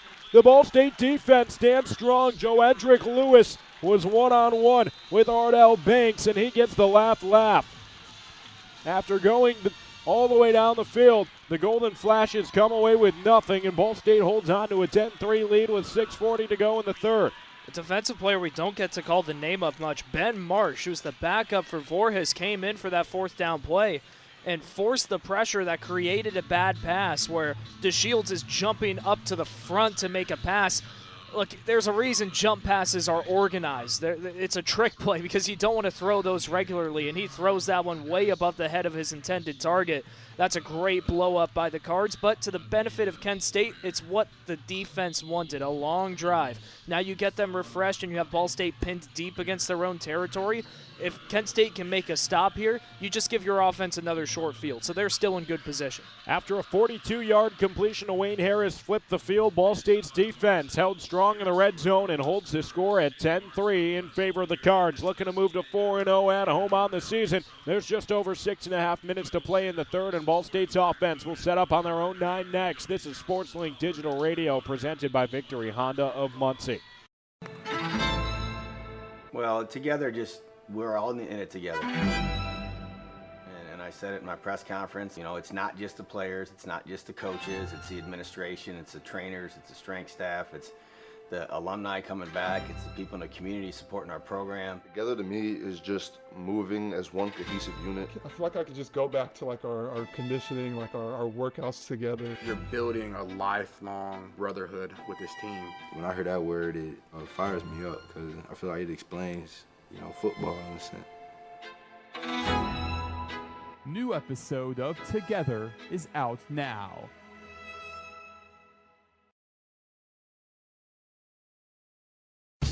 SportsLink is the official production partner of Ball State Athletics. All the chirp you can handle. 6 minutes and 40 to go in the 3rd quarter. Ball State on top 10-3. Their offense moves right to left, starting on their own 9. After the defense was able to hold strong on 4th down and keep Kent State off the board yet again. For Kent State, that drive, it's interesting because they really struggled. There was that one big play on the throw to Wayne Harris, and then they got things moving slightly from there. Other than that one play, though, I liked how firm the Ball State defense was. Now it comes down to Kyle Kelly leading this team out of this tough field position, all right? You don't have to score here. You just have to put your defense in a good spot if a stop comes up. Ball State comes out in 21 personnel. Lone tailback to Kyle's right is Quay Ashley. It's a give to him with 7 men up front. Ashley lowers his head and is brought down at the Ball State 11 with a pickup of 2. It's one thing that Quay Ashley as a runner, it makes me wince sometimes because he is really good. He has the speed that you want. It's just sometimes on these outside runs he puts that head down and you just want him. You know he's a returner. You know he has speed. You know he can make cuts. You just want him to get those eyes up and cut to the outside, you know, and that's one of the struggles he's had as a running back. The Kennesaw State transfer picked up 2. It sets up 2nd and 8 in the pistol. Kyle Kelly takes the snap. He's back to pass. Hits his first read. Keon Magwood is broken up and nearly intercepted on the near side. Kent State able to jump in front of that ball. And 4th and incompletion. Man, that was C.J. Young. He's done this all year. Wow, that's a big sigh of relief. That ball is basically straight to C.J. Young. He jumps it on time, just doesn't come down with it. 3rd down and 8 with 6:03 to go in the 3rd. In the shotgun on his own 11, Kyle Kelly takes the snap. There's a free rusher, and he's brought down inside the 5-yard line. Immediate pressure through the B-gap wasn't sniffed out. Helmet. And it's a big-time sack on 3rd down for this Kent State defense. It'll have Adam Saul punting from his own end zone.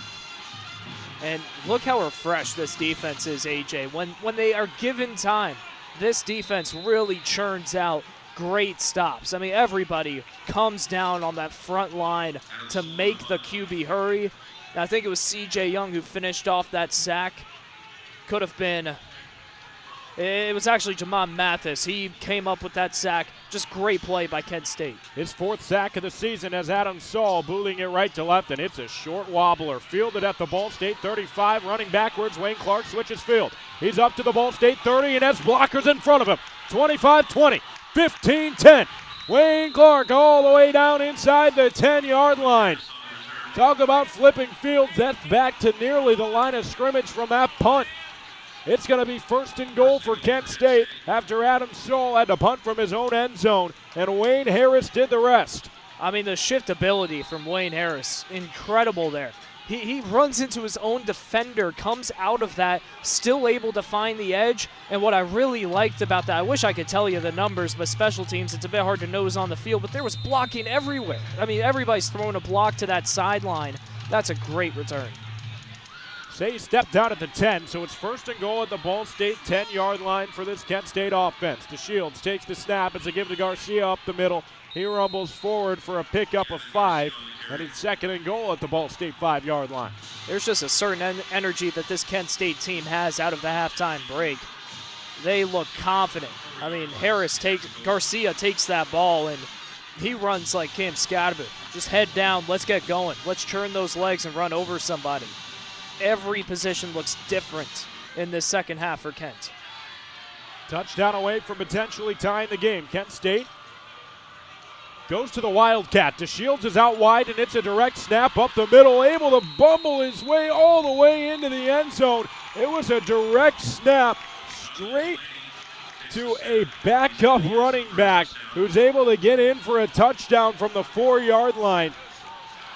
He had Tyler Newman to his left hip, and the first touchdown of the season comes on his first carry. It's Donovan Delaney Jr., a redshirt junior from Middleton, Delaware, who took a direct snap from the Wildcat, and now it's a point after try to tie the game.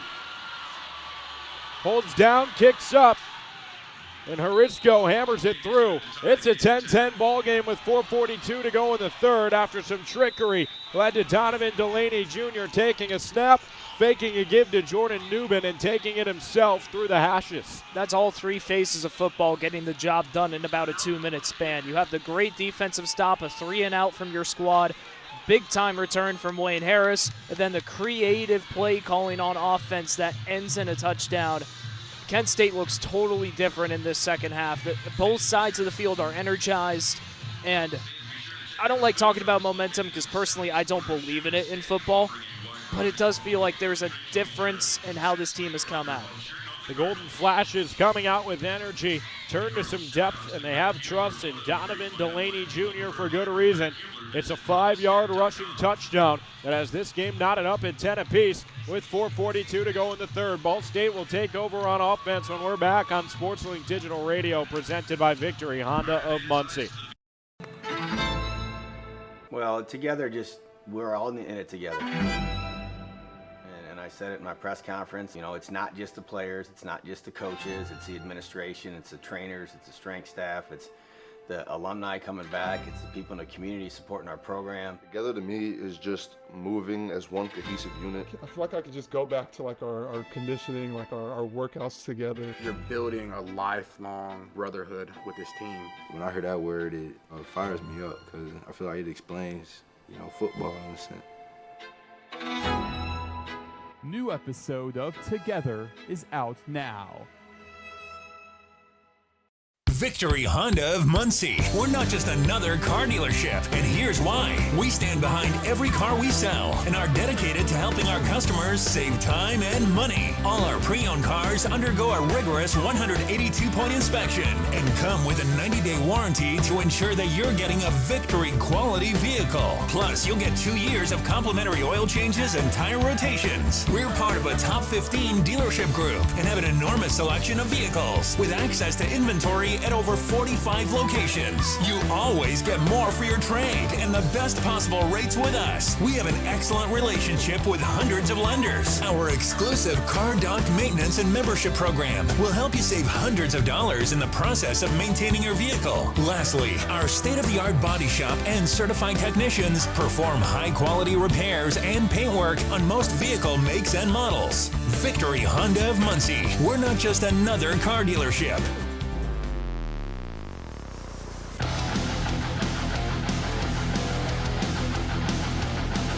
Hey Cardinal fans, this is Connor Onion, play-by-play broadcaster with Fox Sports, and I'm a proud SportsLink alum. You're listening to Ball State Sports Live with SL Digital. Chirp, chirp. Midweek MACTION in Muncie has been all that it was advertised and more. It's a 10-10 ball game with 4:42 to play after Donovan Delaney Jr. took it himself from the Wildcat for 6 in the Ball State red zone. So the Cardinals get ready for a kick. It comes from Will Harisco. It's back over T.J. Horton's head into the end zone and out of it for a touchback. Kyle Kelly and the offense start things off on their own 25. But there's a flag coming in late after the play. And that one was thrown deep into Ball State's own territory inside the 10. Sportsmanlike conduct. Kicking team, number 7. That's his first of the game for ejection. 15-yard penalty, first down. It's just a discipline thing at this point. Angelo Stockstill called for the penalty, and really Kent State has single-handedly kept Ball State in this game with those penalties. It feels like one where they could be up instead of being tied at the very least in a 10-10 ball game. Yeah, I mean, what are you doing? It's a kickoff. It's a kickoff. It's rudimentary. There's no reason. There's absolutely no reason. 15-yard penalty gives Ball State favorable field position, starting off now at their own 40. Ball in between the hashes. Kelly's alone in the backfield. It's a pop pass to T.J. Horton. Exact play they scored a touchdown on from the near side of the far side. He picks up 1, and it'll be 2nd down and 9 at the Ball State 41 for an offense that has been skunked on their last few tries. I love that play in goal line situations, but watching it from afar, it's like, man, T.J. Horton runs so far just to gain a yard. So I don't know if that's the call in this spot on the football field. Now you're facing 2nd and long. Horton stays out there. He's now in the pistol with Kelly. In the shotgun, Kyle Kelly takes the snap. He's rolling near side and fires to Donovan Hamilton, who has a catch of the Ball State 45 and is tangled up out of bounds at the 49, setting up 3rd down and 1 on a nice completion from Kelly. Yeah, and the secondary Whoa, crew. whoa. They're calling it incomplete after the play. Ball State's hustling to the line. There's alternating signals. Now they're saying it is a catch and 3rd down and 1. Kelly snaps it immediately and gives it to the man behind him in the backfield, T.J. Horton. I don't think he got the line to gain. He's stopped, and it'll be 4th and 1 in a myriad of defensemen. I mean, that is a weird change of events. It went from a completion to the near side line judge saying incomplete. Ball State got a snap off immediately, just hoping it wouldn't get reviewed. And now it's 4th down and 1. Yeah, and now we get to really see how fresh this Kent State defense is off of how this second half has gone. This is a clear go-for-it situation for Ball State. Kind of spot where you'd love to have a quarterback who's comfortable under center, but Kyle works only from the shotgun. There's movement early. Kent State may have just jumped again on 4th down. Fingers pointing both ways. This has already happened once tonight, and if it goes against the Golden Flashes, this is a huge mistake on 4th and 1 on Ball State's 49. Offside with contact. Defense, number 55. 5-yard penalty results in a first down. Second time this evening, a 4th down pre-snap penalty has gifted Ball State field position. That one goes on Cordoba. That's a redshirt freshman making an underclassman mistake. On 4th down, you get a little juiced up. Hey, we're going to go out there. We're going to make a stop. Well, you're going up against Tristan Cook, who is also a redshirt freshman, but we know he's a poised guy. Holds in there. That's an unfortunate penalty. 1st and 10 on Kent State's 48. Kyle Kelly gets the snap in the shotgun. It's a keeper up the middle, and he's tangled down on his lower half. After a pickup of 2.5 yards, there were a number of flashes in on that tackle, led by C.J. Young. He's been all over the place in the best possible way here in the second half. Yeah, he's been one of the key defenders for Kent State all season, and definitely the biggest contributor tonight. AJ, the big penalty difference. 8 penalties for Kent State, 58 yards. Ball State only has 2 penalties. 2nd and 8 for Ball State at the Kent State 44-yard line. Couple of tight ends motion to the far side. There's 7 men up front. Kyle Kelly takes the snap. Quick hitter to TJ Horton. Far side of the field. Caught at the 40. He's got the first down and more. Brought out of bounds at the Kent State 31-yard line. That's a great play design. 2 receivers to the near side. 1 receiver joining Horton on that side of the football field, but running a fade route / post to the outside. Ball State's going no huddle. Kyle Kelly, shotgun on the near side. He keeps it himself up the middle between the hashes. Kelly works his way past the 25, brought down at the Kent State 24, and there's another flag behind the play. This one comes in the Kent State secondary on a run play. Whistle still being blown as both sides are jawing a bit after Kyle was hit yet again. Had Derek Jackson III separated from a Cardinal. Looked like Chris Hood, who we didn't expect to play tonight, who he was jabbering with. What's going on with Kent State's situation here? Unsportsmanlike conduct. Offense, number 89. That's his first of the game toward ejection. 15-yard penalty, 2nd down. All season long, Ball State has strived to be the more disciplined team on the field, and it's worked. They have the least penalties in the MAC and least penalty yardage. They entered today with 36 total penalties in 8 games for a total of 299 yards, but this time they get one of their own with a penalty that they cannot afford. It sets up 2nd down and long at the Kent State 39. And that's Drew Cassins, a redshirt senior, making that big mistake. That could throw away this possession for Ball State. Kelly's got to take it into his own hands. 2nd and 19. Ashley behind him in the pistol. Kelly, wide receiver screen to the far side with Weatherly. Catches it at the 39. Moves forward, and forward progress is stopped at the Kent State 33-yard line. So it'll be 3rd down and 13 for Ball State. And Ty Robinson is joining Weatherly on that side for the screen. The play comes down to him, really, because that's a routine catch for Weatherly, but the block has to come from Robinson. He's able to engage immediately with the cornerback in front of him, and that's the difference between 6 yards on a play and -2. Drew Cassins back on the field. Heavy set for the Cardinals with under a minute to go in the 3rd quarter and a game tied at 10. Kelly takes the snap in the shotgun. He's rolling to the near side. Keeps his eyes downfield. Flips it for Keon Magwood. It's out of bounds and incomplete. Airmailed that throw. There was no one open regardless. And Ball State sends Adam Saul on the punt unit out from the Kent State 33. That's the first throw from Kyle Kelly that you can say since the injury to the hand-wrist region. That ball came out a bit awkwardly. It did. It really just wobbled through the air and never had a chance to be caught. They're attempting a field goal.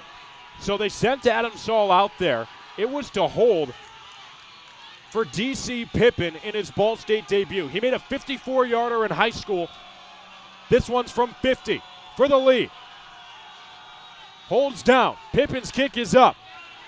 It's got the leg. It's still going, and it misses wide left. Kent State's going to get the ball at the 33 after Ball State gets aggressive with the kicking unit and Pippin can't connect.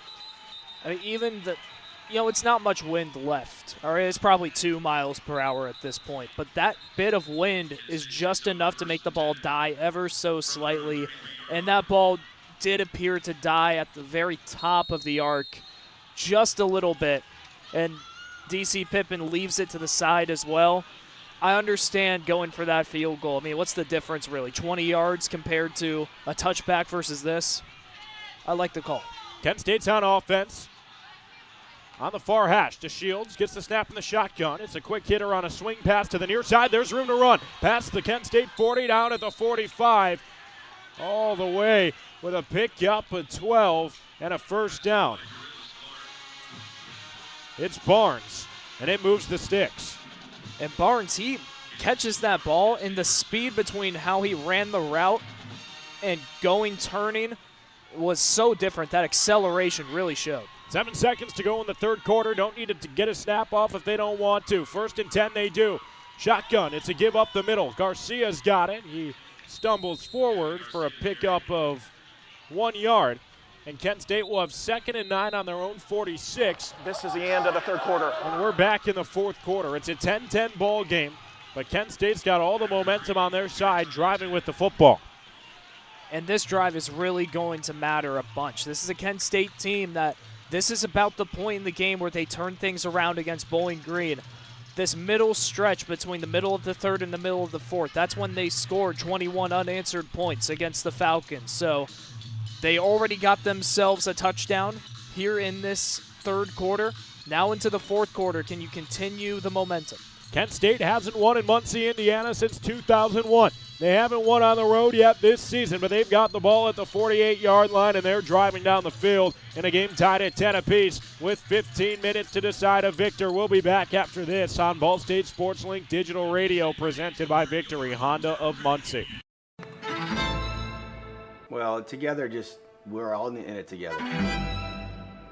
And I said it in my press conference, it's not just the players, it's not just the coaches, it's the administration, it's the trainers, it's the strength staff, it's the alumni coming back, it's the people in the community supporting our program. Together to me is just moving as one cohesive unit. I feel like I could just go back to our conditioning, our workouts together. You're building a lifelong brotherhood with this team. When I hear that word, it fires me up because I feel like it explains, football in a sense.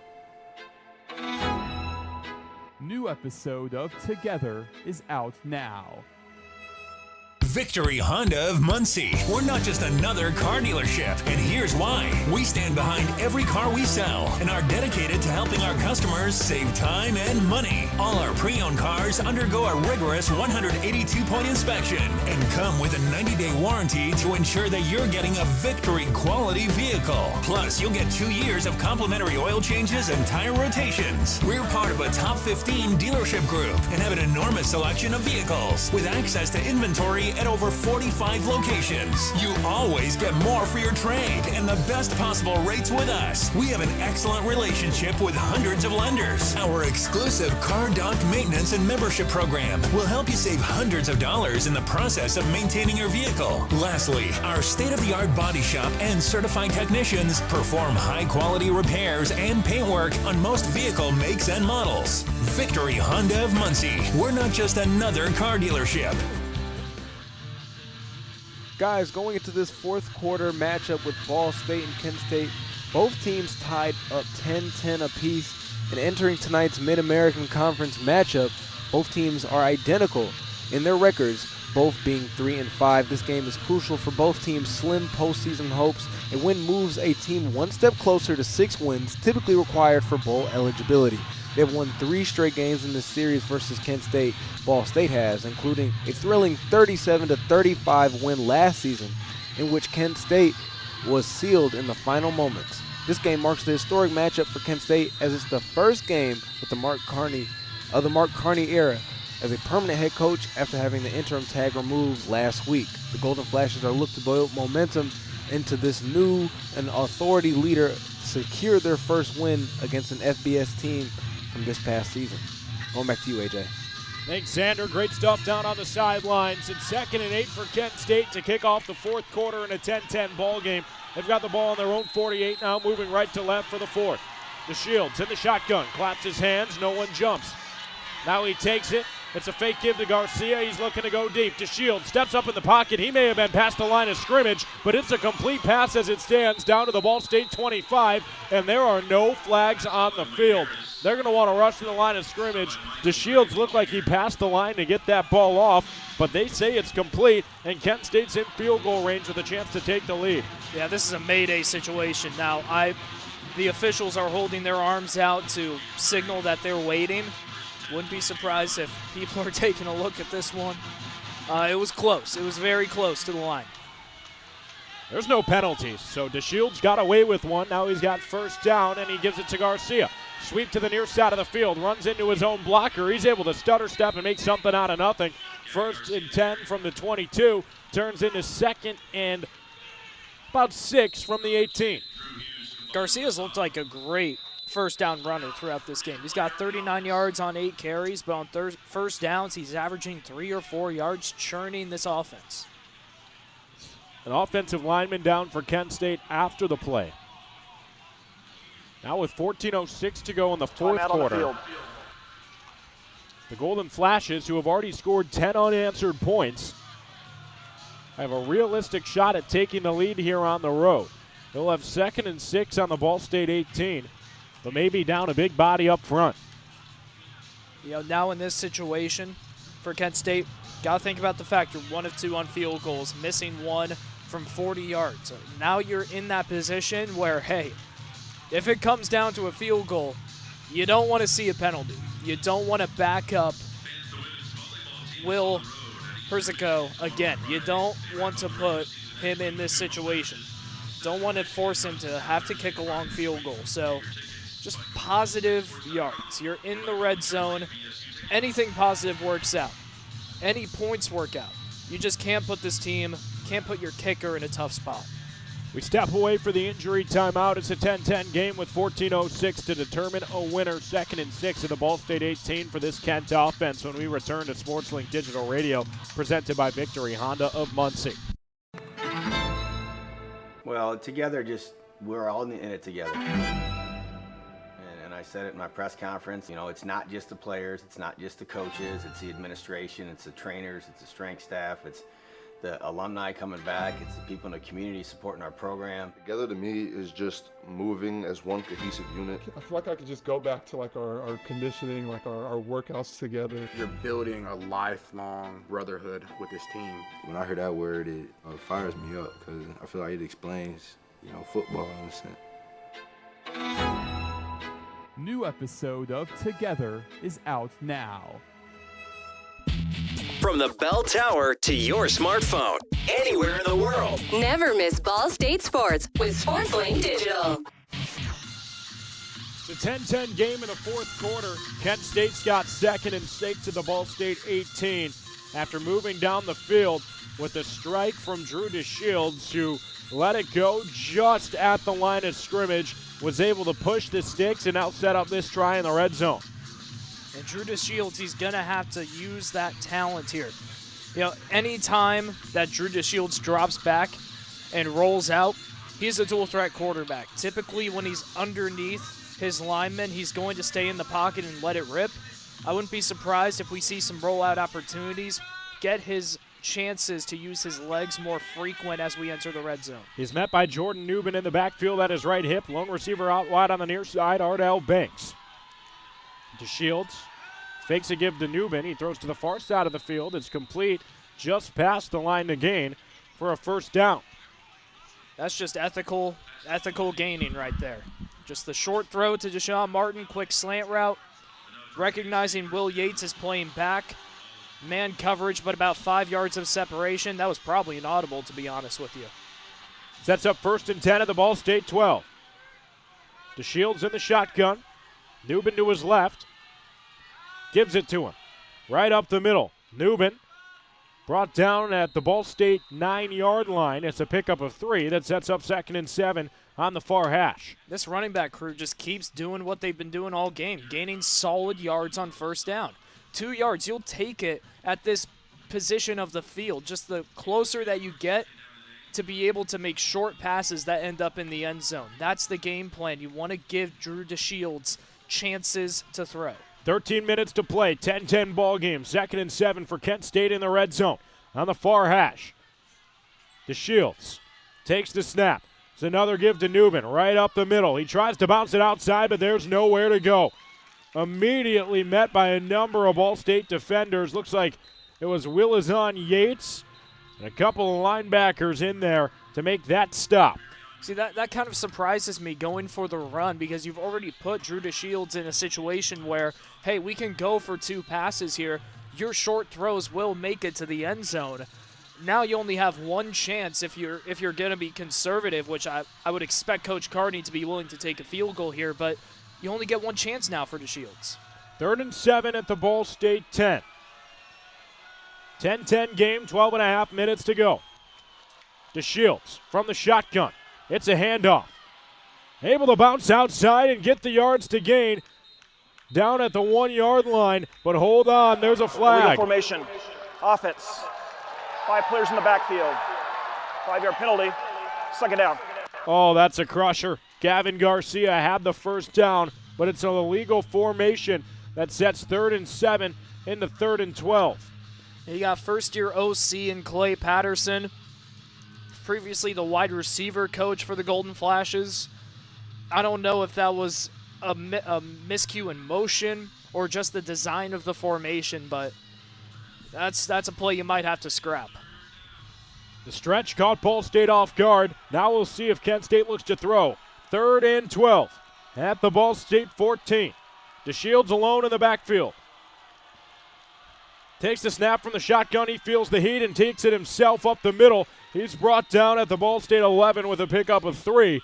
And it looks like Kent State's playing for the field goal and the lead in a game tied at 10s, where they've scored all of their points unanswered.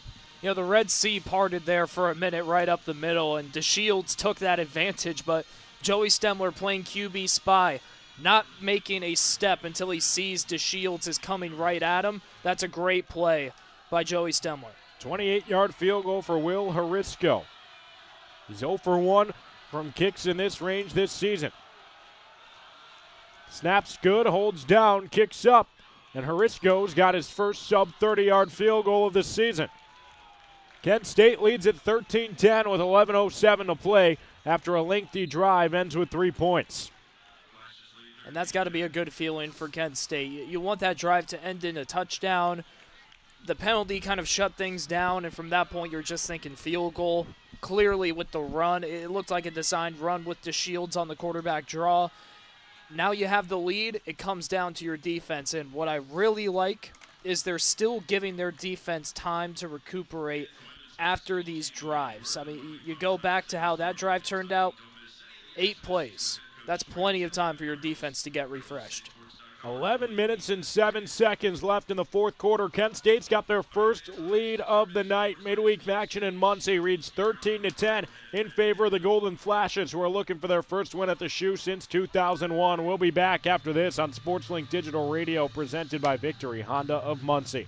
Victory Honda of Muncie. We're not just another car dealership, and here's why. We stand behind every car we sell and are dedicated to helping our customers save time and money. All our pre-owned cars undergo a rigorous 182-point inspection and come with a 90-day warranty to ensure that you're getting a Victory quality vehicle. Plus, you'll get 2 years of complimentary oil changes and tire rotations. We're part of a top 15 dealership group and have an enormous selection of vehicles with access to inventory at over 45 locations. You always get more for your trade and the best possible rates with us. We have an excellent relationship with hundreds of lenders. Our exclusive Car Doc maintenance and membership program will help you save hundreds of dollars in the process of maintaining your vehicle. Lastly, our state-of-the-art body shop and certified technicians perform high-quality repairs and paint work on most vehicle makes and models. Victory Honda of Muncie. We're not just another car dealership. From Trivia Night at Brothers and Tater Tots at Roots. Never miss a Ball State game with SportsLink Digital. ranked number 1 in the nation by the Broadcast Education Association. This is Ball State Sports Link with SportsLink Digital Radio. For the first time tonight, Kent State has a lead. It's 13-10. They've scored 13 straight points dating back to the first half. Ball State's offense looks for answers. With 11:07 to play, they move left to right, and it's Will Harisco out to kick it off for the Flashes after his 28-yard field goal connected. And in the middle of the third quarter and to the middle of the fourth quarter, this is back-to-back games where Kent State hasn't allowed any points. They've outscored Bowling Green and Ball State in this stretch now 31-0. This team has looked so good in the second half, especially today. The defense has had time to recuperate. Just had a 9-play drive. It was 8 plays, ended in a field goal. You have the lead. You have the confidence. It's all about going out there and doing business for the Cards. Got to get something churning. Kent State's elevated their play as things have rolled forward. Kicks off, and Horton leaves it alone. It's a touchback for Ball State. More scrapping after the play, but no flag. So the Cards set up at the 25. This is a really crucial drive for Ball State. You're at that point in the game where it feels like you have plenty of time, but if you put together a methodical drive and it ends in nothing, you're not left with much. Kyle Kelly sets up in the shotgun. Moving left to right. 11:07 to play. Quay Ashley to his right. One man out wide on either side of the field. The ball's between the hashes. Kelly takes the snap. It's a give to Ashley up the middle. He gets by the 25, not much past it, spins through a tackler, and it's a pickup of 3, dragged down at the 28. That's one thing that the running game on first down, Coach Uremovich can get creative between switching, giving Kelly the ball in the QB power, or giving it to Quay Ashley. And Quay Ashley does a great job of just downhill running. 3 yards, you'll take that. Ball State checks some pass catchers into the game. Magwood, Weatherly, Webster all on the near side, and Kelly's back to throw in the shotgun. He throws to the other side. Quay Ashley on a swing pass, picks up 2. He's out at the 30-yard line, and it's 3rd down and 5. That's an interesting play design. I really like how it works, though, for Ball State. You have 2 players engaging on the opposite end of the field. Actually, they had Voorhis out on the field on the near side come out, number 44. And he's blocking. It was very gadgety. It actually works out going to the opposite side. Correction, that's Maximus Webster. 244s on this team. I got a little excited thinking there was a defensive player out there. No, Webster, a Sheridan, Indiana native. 2 catches this season for 13 yards. He was out there on that play. But it's going to be 3rd and 5 for the Cardinals, who huddle up on the near sideline. There's a stoppage in play. Maybe someone got shaken up after the fact, not 100% sure. But both teams are now set up with huddles on their own sides of the field. Yeah, I can't exactly see what happened either. Timeout on the field. Just a timeout, no, nothing specific, but it'll be a media timeout, full timeout. They did respot the ball to the 31, so Ball State will have 3rd and 4 when we're back. I'm AJ Swiatek, joined by Brayden Carroll. We're getting down to the stretch here. 10.5 minutes to play. Ball State trails 13-10, in danger of dropping their first home game of the season. You're listening to SportsLink Digital Radio, presented by Victory Honda of Muncie. Well, together, we're all in it together. And I said it in my press conference, it's not just the players, it's not just the coaches, it's the administration, it's the trainers, it's the strength staff, it's the alumni coming back, it's the people in the community supporting our program. Together to me is just moving as one cohesive unit. I feel like I could just go back to our conditioning, our workouts together. You're building a lifelong brotherhood with this team. When I hear that word, it fires me up because I feel like it explains, football in a sense. New episode of Together is out now. Victory Honda of Muncie. We're not just another car dealership, and here's why. We stand behind every car we sell and are dedicated to helping our customers save time and money. All our pre-owned cars undergo a rigorous 182-point inspection and come with a 90-day warranty to ensure that you're getting a Victory quality vehicle. Plus, you'll get 2 years of complimentary oil changes and tire rotations. We're part of a top 15 dealership group and have an enormous selection of vehicles with access to inventory at over 45 locations. You always get more for your trade and the best possible rates with us. We have an excellent relationship with hundreds of lenders. Our exclusive Car Doc maintenance and membership program will help you save hundreds of dollars in the process of maintaining your vehicle. Lastly, our state-of-the-art body shop and certified technicians perform high-quality repairs and paintwork on most vehicle makes and models. Victory Honda of Muncie. We're not just another car dealership. SportsLink is the official production partner of Ball State Athletics. All the chirp you can handle. You're listening to SportsLink Digital, presented by Victory Honda of Muncie. Your home for live Ball State sports. 10.5 minutes to go at Schumann Stadium. I'm AJ Swiatek, joined by Brayden Carroll. There's 13-10 on the scoreboard in favor of the Golden Flashes. Kent State has come on the road and put up a fight.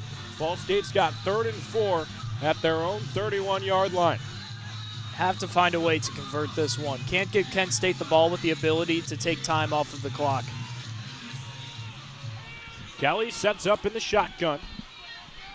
Got Quay Ashley behind him in the backfield. No, that's TJ Horton now up to his right hip. Kelly takes the snap.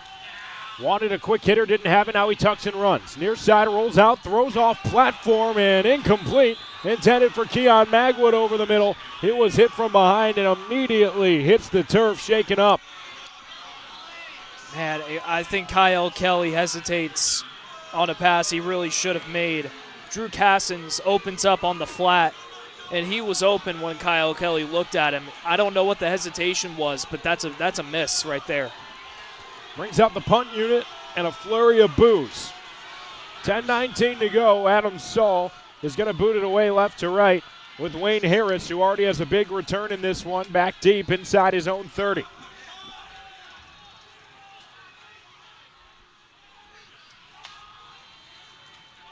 Caden Britton snaps it to Saul. His punt is short again and fielded at the Kent State 40, where fair catch is made.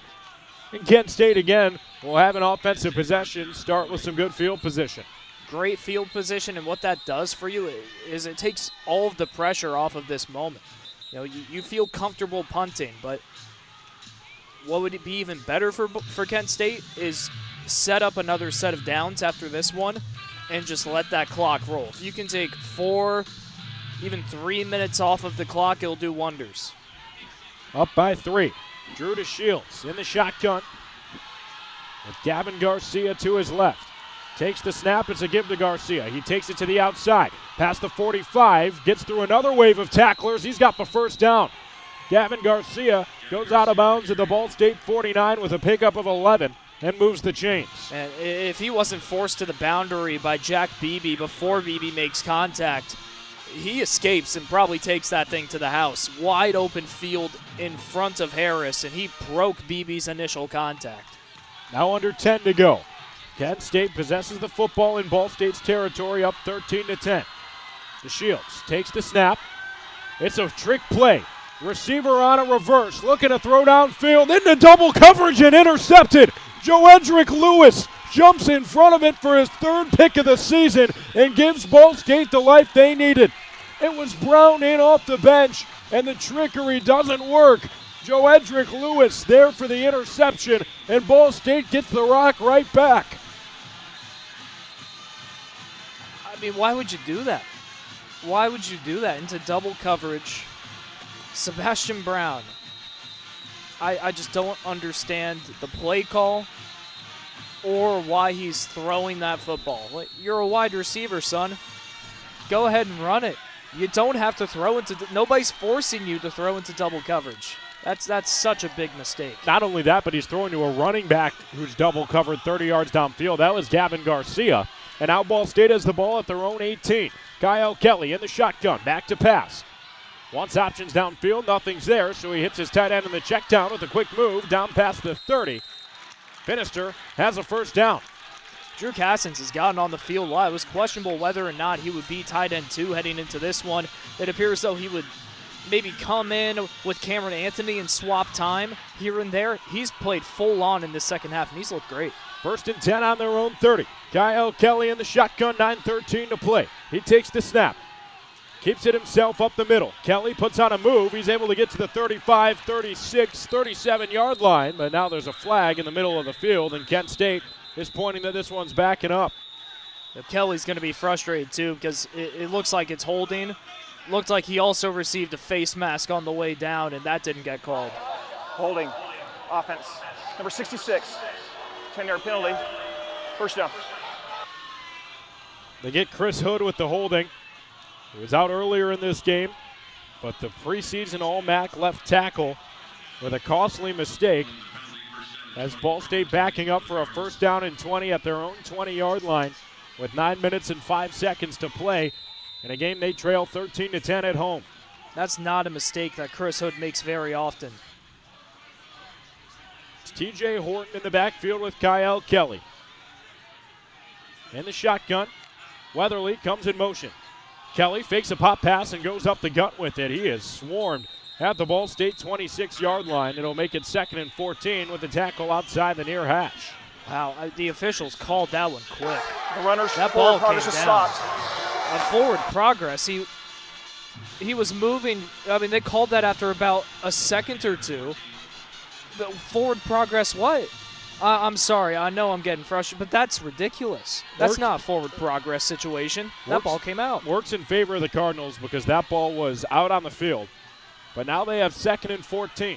Kelly takes the snap in the shotgun. Fakes a give to Horton. Now he throws off platform near side. Wide open. Maximus Webster has the grab of the 40. He's down at the Ball State 45 with a first down. No one was on the tight end, and Kelly keyed into it. And that's 3 straight plays. We've seen 3 different tight ends out on the football field. Saw Drew Cassins, then we saw Tate Hoover, and now it's Maximus Webster going out there doing damage. First down at the Ball State 44.5-yard line. Trailing by 3. 7:55 to go. Clock continues to run. Kelly breaks the huddle. He's got TJ Horton to his left. Robinson out wide on the far side. Kelly takes the snap.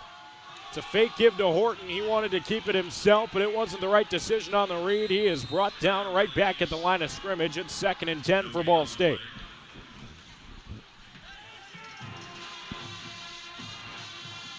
Quick subs for Ball State. Bringing in an entirely new receiver crew, headed by Keon Magwood and Eric Weatherly. Donovan Hamilton also out there as well. Kelly tried him on a deep ball earlier, but they couldn't connect. 2nd and 10 at the Ball State 45. Kelly back to pass from the shotgun. Lets it go sidearm to the near side of the field. It's complete to Kobe Gross. So now a 4th tight end in for a play, and he's tackled out of bounds as a flag. Gross was in on the tackle. And if it's what I think it is, Ball State might get 15 tacked on to the end of this play. After the play, personal foul, defense, number 4, 15-yard penalty, automatic first down. They actually get Jamon Mathis with the personal foul after the play. I think they said the wrong name because that was... Correction, the foul was on number 3. There you go. So it is a penalty that moves the ball to Kent State's side of the field. Ball State's got 1st and 10 at the Kent State 34, trailing 13-10 with now just under 7 minutes to play in this rendition of Midweek MACTION. Now Keon Magwood subs out for Drew Cassins. I believe this is no, it's still a 1 tight end set, but again, switching it up. Kelly's in the pistol. It's a give to Horton. He runs right between his guards and is brought down right back at the line of scrimmage at the 34, setting up 2nd and 10 with the clock still moving. Joel Cordoba got electrified after that play. And this Kent State team, this has been a tough drive for them. It feels like, the breaks have beaten them here. It's an unfortunate set for the Flashes. That's the kind of play, though, that can juice them up. Penalties have helped Ball State to a number of wins this season. They've been the most disciplined team in the MAC, least penalties in the conference. Now here, Kelly in the shotgun, 2nd and 10. He's back to pass, rolling to the near side of the field, keeps his eyes downfield, throws off platform. It's batted off of Cameron Anthony's hands and incomplete. That was dangerous. That ball floated in the air for a while on the deflection, but it's 3rd down and 10. You know, Kelly's gotten much better as the season has progressed on making those type of throws on the run. I think what happened, though, was Anthony was a step behind him. That forces Kyle to go back shoulder just a hair, where he's slightly more off target right there, leaving it behind Anthony. Almost tried to strong-arm it in there. It was too much for his big-bodied tight end. And now it's 3rd down and 10 with 5:59 to play. Ball State trailing 13-10, but they've got the ball at the Kent State 34. Kelly's alone in the backfield. Horton in motion. It's a fake pop pass to him. Kelly keeps it himself up the gut, and there's nowhere to go. Kyle Kelly runs for 3 yards down to the Kent State 31. And here comes D.C. Pippin with a chance to be a hero. This is going to be a 51-yard try.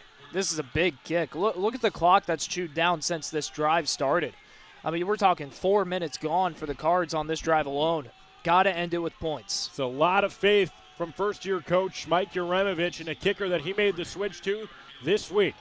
It was Carson Holmer's job, but now it's up to D.C. Pippin and what will officially be a 49-yard field goal. Holds down, kicks up. It's got the leg, it's traveling, and it is no good. Just off to the right, Kent State holds on to their lead, 13-10 with 5:11 to play. D.C. Pippin can't connect, and now the Golden Flashes hold all the cards to their chest with a chance to deal their way to a win. It looked like he left it short just a little bit, too. That's tough for D.C. Pippin coming in for your first game, and it's been an uphill climb for him kicking-wise. He made a field goal earlier, but 2 misses have not looked kind on how this has gone for him. So Kent State sets up on their own 32. They move right to left with 5:11 to play and a 3-point lead. DeShield sets up in the shotgun. To give to Newman, stretching to the far side. Stemler's in on a tackle behind the line of scrimmage. It's a loss at 2. Back to the 30. On the far hash, Joey Stemler crashed in with a tackle. That's the kind of swarm tackling, too, you want to see. Stemler comes in still standing slightly flat-footed, and then Darren Conley comes from behind and stops any chance of that run continuing. That's the kind of play you want to see late in the game. Everybody swarming to the ball, no one missing their assignments. Now under 5 minutes to play. Clock still rolling. It reads 4:40. 2nd and 12 for Kent State at their own 30, leading at 13-10. DeShields sees a loaded box. Ball State has 10 players in the box, and DeShields keys it. He's back to pass. It's batted by Joey Stemler at the line. Able to get a hand to it off the edge, and it's going to be 3rd down and 12 for Kent State after the pressure immediately got to Drew DeShields on the blitz. And this Cards defense is stepping up right now. 3rd and 12. This is a big situation. And, man, can you imagine if Cards come up with a sack? This is the exact situation where Voorhis usually steps up and goes on a rush. He's set up to be double-teamed by a tight end and a right tackle here. It's 3rd down and 12. DeShields back to pass. Plenty of time. He rips it over the middle. It's complete, but a yard short. Dragged down just in front of the first down marker. Cade Wolford has the possession catch, and it's decision time for Kent State as they've got 4th down and 1 at the 41-yard line. I think you go for it. This defense has proven that they can stop the Cardinals. Still no points allowed here in this second half. Go ahead. Go for it. It's 1 yard. What'd Coach Lombardi say during the Ice Bowl? If you can't make a yard, you don't deserve to win. Well, they agree with you. And again, they're going to the Wildcat. Donovan Delaney Jr. takes the direct snap. He's brought down behind the line of scrimmage. Ball State all over it. And they get the stop they needed. It's Willazon Yates. And off the edge on a corner blitz, sniffing out the Wildcat. And the Cardinals offense is going to start in plus territory after their defense gets another huge stop. And it happened again, AJ. Dustin Morrell, for a 3rd time, leaves a snap too far to the right. The first 2 times it was manageable. That time it's out of reach. And You can't let that happen. You cannot have that happen. We're talking about an all-MAC preseason player. 3 bad snaps. Especially when you don't have the quarterback back there. That was a running back taking that snap. 3:45 to go. Kelly in the shotgun at the 37. He gives it to Horton on a stretch to the near side, and there is nothing there. Horton barely gets back to the line of scrimmage. It's 2nd and 10. He's hit after the play. Ball State lobbying for a flag. They won't get one. This is such a crucial down for the Cardinals. DC Pippen, he struggled on these long kicks. Got to give him some cushion. That run makes it feel like the Cards are playing for a field goal. So you got to gain more. Got to churn those legs. 3 minutes and 10 seconds to go. The clock still runs. It's 2nd and 10 at the Kent State 37. Ball State trailing 13-10. Kelly's alone in the backfield in the shotgun. He takes the snap. Rolls out to the near side. Now he's going to keep it himself, and he is brought down behind the line. It's a loss of 2 for Kyle Kelly and the Cardinals. That brings up 3rd down and 12 with under 3 minutes to play. And with 2 extra blockers in there, it looked like that was a designed QB run, and there was nothing there. Great defense from the Golden Flashes. You have to throw the football here. No other option. Ty Robinson and Cassins into the game for the Cardinals. Now under 2.5 minutes to go. Trailing by 3. 3rd down and 12 on Kent State's 39. The defense hand-wrapped a gift for this Cardinals offense. It's their job to take advantage on the near hash. Kyle Kelly drops back to pass. He's got a man wide open over the middle, short of the sticks. It's a completion to Cameron Anthony, who picks up a little after the fact down inside the 30. He's at the Kent State 29. This is a tough decision. This might be Coach U's toughest decision of the season, whether you go for it here or kick. Keeps the offense out there, Brayden. Ahead of the 2-minute timeout. It's 4th down and 2. And now whistles blow. It is the 2-minute timeout. This is a 2-minute timeout. So Coach U gets a little more time to think about it. DC Pippen's 1 for 3 today on field goal tries. This one would be from 46 yards. It's currently 4th and 2 at the Kent State 29 with 2 minutes to play. Both teams still have all 3 of their timeouts. This is seriously a very tough decision because 4th and 2, do you believe in your team to gain that so you can keep playing, or do you believe in DC Pippen, who hasn't made a long field goal today? Luckily it's the 2-minute timeout, and it gives Coach U and this staff some time to think this decision over. 2 minutes to play here in Muncie, Indiana. Kent State hasn't won here since 2001, and they can taste it. Ball State needs 2 yards to pick up a 1st down and keep this drive alive. It's a 13-10 Kent State lead. We'll be back out of the 2-minute timeout on SportsLink Digital Radio, presented by Victory Honda of Muncie. Victory Honda of Muncie. We're not just another car dealership, and here's why. We stand behind every car we sell and are dedicated to helping our customers save time and money. All our pre-owned cars undergo a rigorous 182-point inspection and come with a 90-day warranty to ensure that you're getting a Victory quality vehicle. Plus, you'll get 2 years of complimentary oil changes and tire rotations. We're part of a top 15 dealership group and have an enormous selection of vehicles with access to inventory at over 45 locations. You always get more for your trade and the best possible rates with us. We have an excellent relationship with hundreds of lenders. Our exclusive Car Doc maintenance and membership program will help you save hundreds of dollars in the process of maintaining your vehicle. Lastly, our state-of-the-art body shop and certified technicians perform high-quality repairs and paintwork on most vehicle makes and models. Victory Honda of Muncie. We're not just another car dealership. You're listening to Ball State Football, streaming live with SportsLink Digital. Now back to the stadium.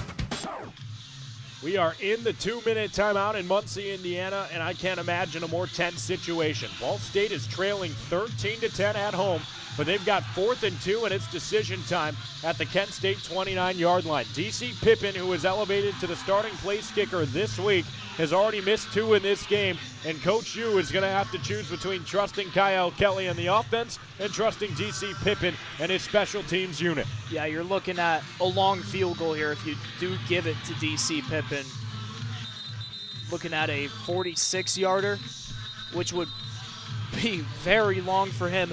You know, he kicked a similarly long field goal earlier, missed it, kicked an even longer field goal earlier in the 4th quarter from 54 yards out. Just barely missed that one. I think he has the leg. I'm a special teams guy. I believe in them to do the job. But, it's hard to believe in a guy who's missed frequently in this game. Kyle Kelly and the offense are coming on the field. There's your answer. 4th and 2. Essentially the ball game on the line. Kyle Kelly in the shotgun. TJ Horton to his right. Kelly takes the snap on the far hash. She's back to pass. Wide open. He's got Cam Anthony in the flat, and he's running 15, 10, 5. That's a Ball State touchdown. He leaked out into the flat on the left side of the field. Kyle Kelly hit him, and that's a Cardinal touchdown. It's a 16-13 ball game. Oh, the guts. Trusting his offense, and it pays dividends. Ball State's into the end zone with their first score since the first half. Kyle Kelly hit Cam Anthony at the 25, and no one was there to stop him. Green grass, and Anthony brings it in. It's an extra point to make it a 4-point ball game. That's the call of the year right there from Coach U. Play action slide. That's a goal line situation. Usually you see that play call come out. And Cameron Anthony sneaks to the opposite side of the field, wide open. DC Pippin makes the extra point. It's a 17-13 Ball State lead with 1:53 to play after Kyle Kelly dropped back to pass on 4th and 2, and with conviction, he hit Cam Anthony for his second touchdown of the season. He started on the right side of the offensive line, trickled to the left side, and on that far side of the field, no one was there to stop him. After starting as a blocker, he hit the flat, caught it, and went all the way to the black end zone for a touchdown. I'm shocked that Kent State came out in that bunched-up formation. You got to anticipate a play action with Kyle Kelly, especially him rolling out. Just the fact that he can roll out, you should never bunch up on him, but that's exactly what happened. Everybody goes to the side of the field where most of the action is. That's how a slide works, is you have 3 guys run flat routes and just see if anybody can get open on the block, but then you also have that secondary option with Cameron Anthony on the opposite side of the field running a short post. I can't believe Kent State was so bunched up on that play, because that's what happens when you do that. Daylight on the opposite side. 1:53 to go. Golden Flash is going to have to go the length of the field, trailing 17-13. DC Pippin kicking left to right. Boots it away. It's short of the end zone, and Darelis Clark has it inside the 5. Now to the 10, 15, 20, 25, 30. There's daylight, 40. He's brought down from behind, and that may be a game-saving tackle on special teams. Oh my, he had room to run and was brought down by the shoelaces. Jalen Jones, a redshirt junior defensive back, may have just saved the game for the Cardinals. Darelis Clark already has 2 kick return touchdowns this season, and he had his eyes set on a 3rd. I mean, that's a special teams player in Jalen Jones who has 4 tackles this season. He just made the most impactful tackle of his career. Drew DeShields sets up at his own 39 in the shotgun after the good return. He's back to pass. Rolling to the far side of the field. DeShields winds up and rips it deep. He's got a man, and it's incomplete. Deshaun Martin had to dive to get to it at the Ball State 20, and it was just past his outstretched arm. 2nd and 10 with 1:40 to go. And Martin doesn't track that ball correctly. He goes way too deep. Ball's already in the air. Looks like he lost the ball in the darkness of the sky, because that's a great ball by DeShields. And if he just stays on a line straight to the sideline, he probably comes up with that catch. Instead, it's 2nd and 10 at their own 39. Schumann Stadium's the loudest it's been tonight. DeShields, play action, lets it rip on the far side of the field. It's a quick hitting slant, short of the line to gain. Pick up a 9 on the far hash. Sets up 3rd down and 1 after a completion to Ardell Banks. Got to get moving. Under 90 seconds, and you still have 54 yards to go. Ball State's on top 17-13. There's 1:20 to play. 3rd down and 1 for Kent State. They're confused at the line of scrimmage and have to call a timeout. Mark Carney, the head coach, fired up, had to run down the sideline to call a timeout. And there's 1:15 to go. He should be fired up. It's 3rd and 1. It's 3rd and 1. I mean, the play call is pretty simple here. We're talking college football rules. This isn't the NFL. If you get a 1st down, you get a stoppage in play until the chains are reset and the ball is replaced. So I would assume a running play is coming out there. I don't know what the confusion could have been, and that's why Coach Carney is so frustrated about that. Because, I mean, it's not even communication, fellas. It's go down there and run the ball. Thank you. Well, thank you, Brayden. Yeah. I hope he's not thanking me. I was I was kind of rubbing into what just happened there. 1:17 to go. Kent State's got the ball 3rd and 1 on their own 48. It's spotted on the far hash. They opt to send Gavin Garcia into the backfield with Drew DeShields. From the shotgun. DeShields gives to Garcia. He's met and doesn't have the line to gain. Stopped short by DeJuan Eccles Jr., and the clock continues to run. There's a minute to play. Got to get moving. It doesn't matter. That's 4th down. 4th and 1. Second straight give to Garcia, and with the second effort, he's got the first down into Ball State territory down at the 46. 57 seconds on the clock. It stops momentarily. It's a 17-13 game. Ball State's got the lead. Kent State extends their hope. DeShields in the shotgun, takes the snap. Far hash, 5-step drop. He steps up in the pocket, rolls out to the far side, lets it rip too high. Had a man wide open beyond the sticks, but couldn't hit DeRealis Clark. DeJuan Eccles has made a huge impact on this drive. He comes in and faces off with DeShields head-to-head before he makes that throw, puts the pressure that forces a bad pass from DeShields. 48 seconds on the game clock. Ball State's got a 17-13 lead with their defense on the field. Kent State moves right to left. They've got 2nd and 10 at the Ball State 47. From the shotgun to DeShields, back to pass. Quick drop, has to step up through the pressure. Shovel pass somehow completed out of the backfield. The running back's down after a pickup of 8. It sets up 3rd down and 2. Clock continues to run. Kent State, interestingly, holding on to both of their timeouts. Run the football. You got to learn from the mistake of that last timeout. 3rd and 2. DeShields in the shotgun. Is back to pass. He's immediately pressured. Rolls out to the far side. Guns it downfield, incomplete. There's 19 seconds to play. Kent State, you can't leave with timeouts. They've still got 2 in their back pocket, and it's now 4th down and 1.5 yards at the Ball State 38. I mean, I just don't get it. I don't get why you don't run the football there. You got a timeout. Passing the ball immediately, you can guarantee 5 extra seconds are going off the clock, and now you're facing 19 seconds. If you get this down, first off, you basically have to pass now. It's 2 yards, and you can't trust 2 yards on a run. 4th down and 2. This is the game. 19 seconds to play. DeShields changes the play from the shotgun. He's back to pass. Off the fake give, he steps up in the pocket and lets it rip, incomplete to the near sideline. Ball State's going to move to 4-0 at home on the season. They stop Kent State on 4th down, and the offense will come into the victory formation. Immediate pressure off the edge. Nowhere for DeShields to go with the football, and Kyle Kelly and company do enough for another home victory to get a step closer to bowl eligibility. The Cardinals are going to move to 4-5 on the season.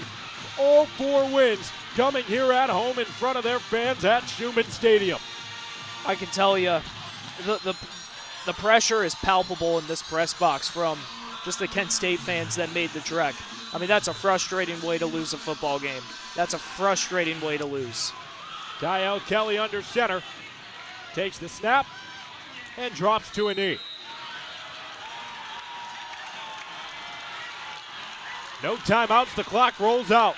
The Ball State Cardinals, under Coach Jeremovich, in his first season, have created a culture and it's winning at home. They're 4-0 at the Shoe in 2025. This one a 17-13 win as the clock strikes 0 on Kent State's try on the road. Kyle Kelly on 4th and 2 with under 2 minutes to play. Hit Cam Anthony in the slot, and he got his first ever game with over 30 receiving yards. Almost all of them came on the game-winning grab. The defense holds strong. Ball State now 4-5 on the season, behind a 17-13 win at home. Just a gritty win. You talk about the second half from this Ball State team. I think Coach Hugh would admit to you they got outplayed in that second half, outright. But it was that drive that they just kept on pushing. 4th down conversions, 3rd down conversions, and then Coach Hugh goes into the old bag of tricks, PA slide. Hey, guess what, Cam Anthony, you're our hot route. We're going to you no matter what, son. Wide open down the middle of the pitch. That's the kind of play that it's the reason Coach Hugh was hired. He's a guy who can turn a program around. and make the big plays, call the big shots that get you wins like this one. What a day for the Cardinals. Get home safe, Ball State fans, and enjoy that fight song. Your Cardinals are 4-0 at home behind a 17-13 win over the Kent State Golden Flashes. Kyle Kelly, through an apparent injury to his throwing hand, stood strong and secures a Ball State win. Your final from Muncie, Indiana, 17-13. I'm A.J. Swiatek. So for Xander Woods, Max Gillie, and Brayden Carroll, we say so long from Schumann Stadium, where the final score is Ball State 17, Kent State 13. The Cardinals move to 4-5 on the season. Kent State drops to 3-6. Ball State is 2 wins away from sniffing a bowl game in their first season of the Coach U era, and that's all she wrote for Midweek MACTION in Muncie in 2025. It's a Cardinals 17-13 win, and you listen to it on SportsLink Digital Radio, presented by Victory Honda of Muncie. This has been a production of SportsLink Digital.